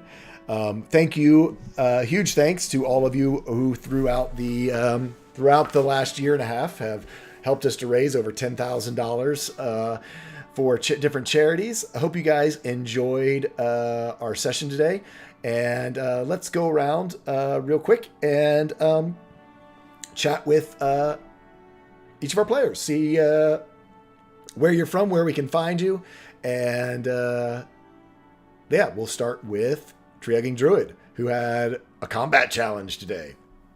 Yeah, she did, and she lost. Yeah. I am Tree-Hugging Druid. You can go follow me on Twitter. I will link it in the chat. Yeah. Awesome. Next up, Dragons Are Cats. Hello there. This was a really fun sesh. I liked the flower. The combat was nice. Yeah, bring on Falcon's Crest and the meal as Celia and Ishrin literally people watch from inside the ring with, I don't know, popcorn we've just popped up. I was gonna say y'all went in around 3, so about 9 o'clock. You'll be popping out before all the festivities are done. So yay! Just when everyone's nice and drunk. You can find me on the interwebs as Dragons Are Cats. You can find me on Twitch as Dragons Are Cats, where I do my own little Dungeons and Dragons stream as well, which is every Wednesday night at 8 p.m. Australian Eastern Standard Time, and I'll throw the links in the chat for you all. And this was nice fun. Good to be back at it. Awesome. Next up, Templar Warden. Hello, I am Templar Warden from sunny, cold New Zealand down here. You may find me anywhere on the internet as Templar Warden. You may find me on Twitter at Rainer Templar. I had a neat little session, mostly watching, but lots of information, all the cool little stuff. Yeah, I'm looking forward to getting to Falcon's Crest. It's gonna be interesting. Cool. Next up, we have Bird vs. Blaine. Hi there, I am Bird vs. Blaine. I had a fun session. I'm excited for these very chill gnome folks to get used to us, and then suddenly here's this blue, literally teleporting Eladrin suddenly, who's been cramped up in a ring for the entire night. You can find me at Twitch and Twitter as Bird vs. Blaine, doing a hodgepodge of random crap. That's all halfway decent. Cool. Next up, we have NNG9. Hello, I'm NNG9 on Twitter. I like some video games and swear a whole bunch. NNG98 on Twitter, where I tweet random things. Sometimes it's puns, sometimes it's not. I'm a player in T. Ferguson's 80s Friday night game, which there are 2 different games. There's a Chronicles of Darkness game, Legends of the West, that just started yesterday. And then the Sunday game, S to the Power Within, where I'm a player along with 2 Nards who play very different characters. And the other Friday game is the Bloody Bucket, which is a module game, also on Friday nights at 8 p.m. Nice. And I had fun. Yeah, I'm pretty sure I did. Midland. Also, if you happen to be in the Calgary area, Odafest is this weekend, and I'll be there for some amount of the time. Yay! Oh, that's gonna be fun. I saw awesome cosplay on Twitter. You should appreciate I sacrificed a Mercer signing for you today. You should appreciate that. I would have totally let you off the hook for a Mercer signing. Totally would have let you off the hook. But thank you. Good Guy Pie. I'm Good Guy Pie. Boy, I love these moments. Happy moments. What are you doing, Jay? What are you planning? What are your plans? I don't trust you. Huh. There's only one person left who hasn't done their level up. Who is that? Wait, I haven't leveled... Oh, no, I haven't leveled up. Wait, no, Kel hasn't leveled up. Well, Kel and I have talked. I'm Good Guy Pie. You can find me at Good Guy Pie pretty much anywhere. Too Guy on Twitter. He's got plans, and you know, there's this happy little scene coming up. Luckily, I'm at a wedding next week. I got told about like a few days ago. So. Cool, no worries. Yep. You can go insane and slaughter all the gnomes while you're not here. That's great.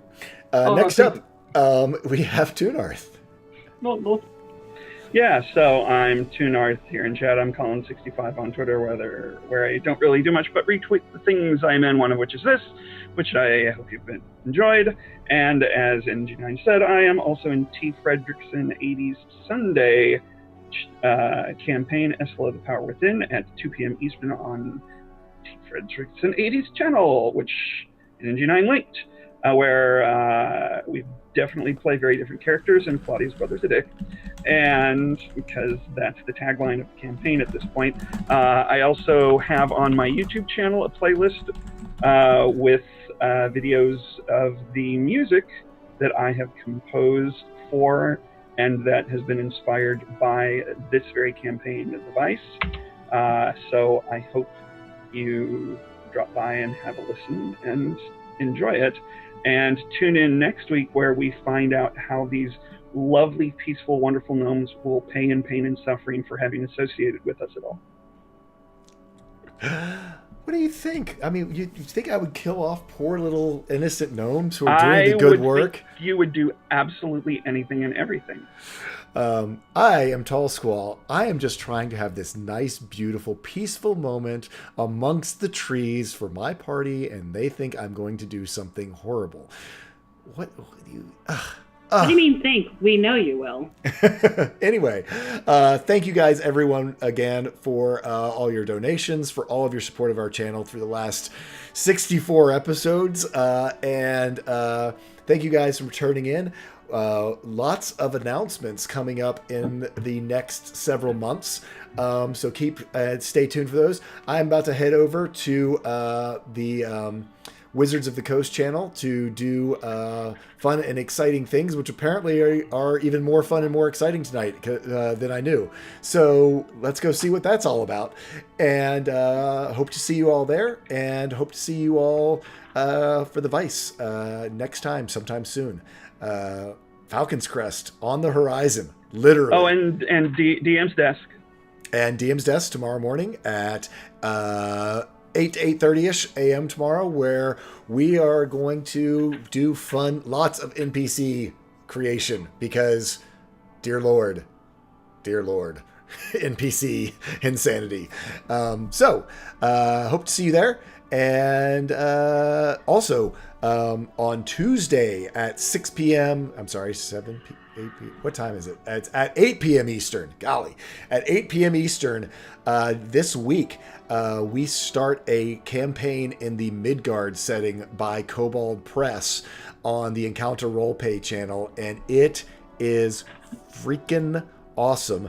Those of you who watch The Vice, you will recognize many or some of the things that I have modified and used in my game, and all for all my players. Yeah, apparently Dan is going to use liberally from the Tome of Beasts, which is what has given you guys pretty much all the big headaches. The number one thing is, the ocular swarm. That's Tome of Beasts. Stuff like that. We're level 1. Yeah. It's gonna be painful. Dead. Yeah. Dead. Yeah. Dead. Yeah. So anyway, tune in for that. I will be sending out lots of tweets about it. Can't wait to see you guys later. I've got to go get some dinner and then head on over to Wizards of the Coast channel. We will see you there. Have a great one. Until next time, gather your friends together and tell a story, because that's what it's all about. Bye-bye, everyone. Bye-bye. Goodbye now.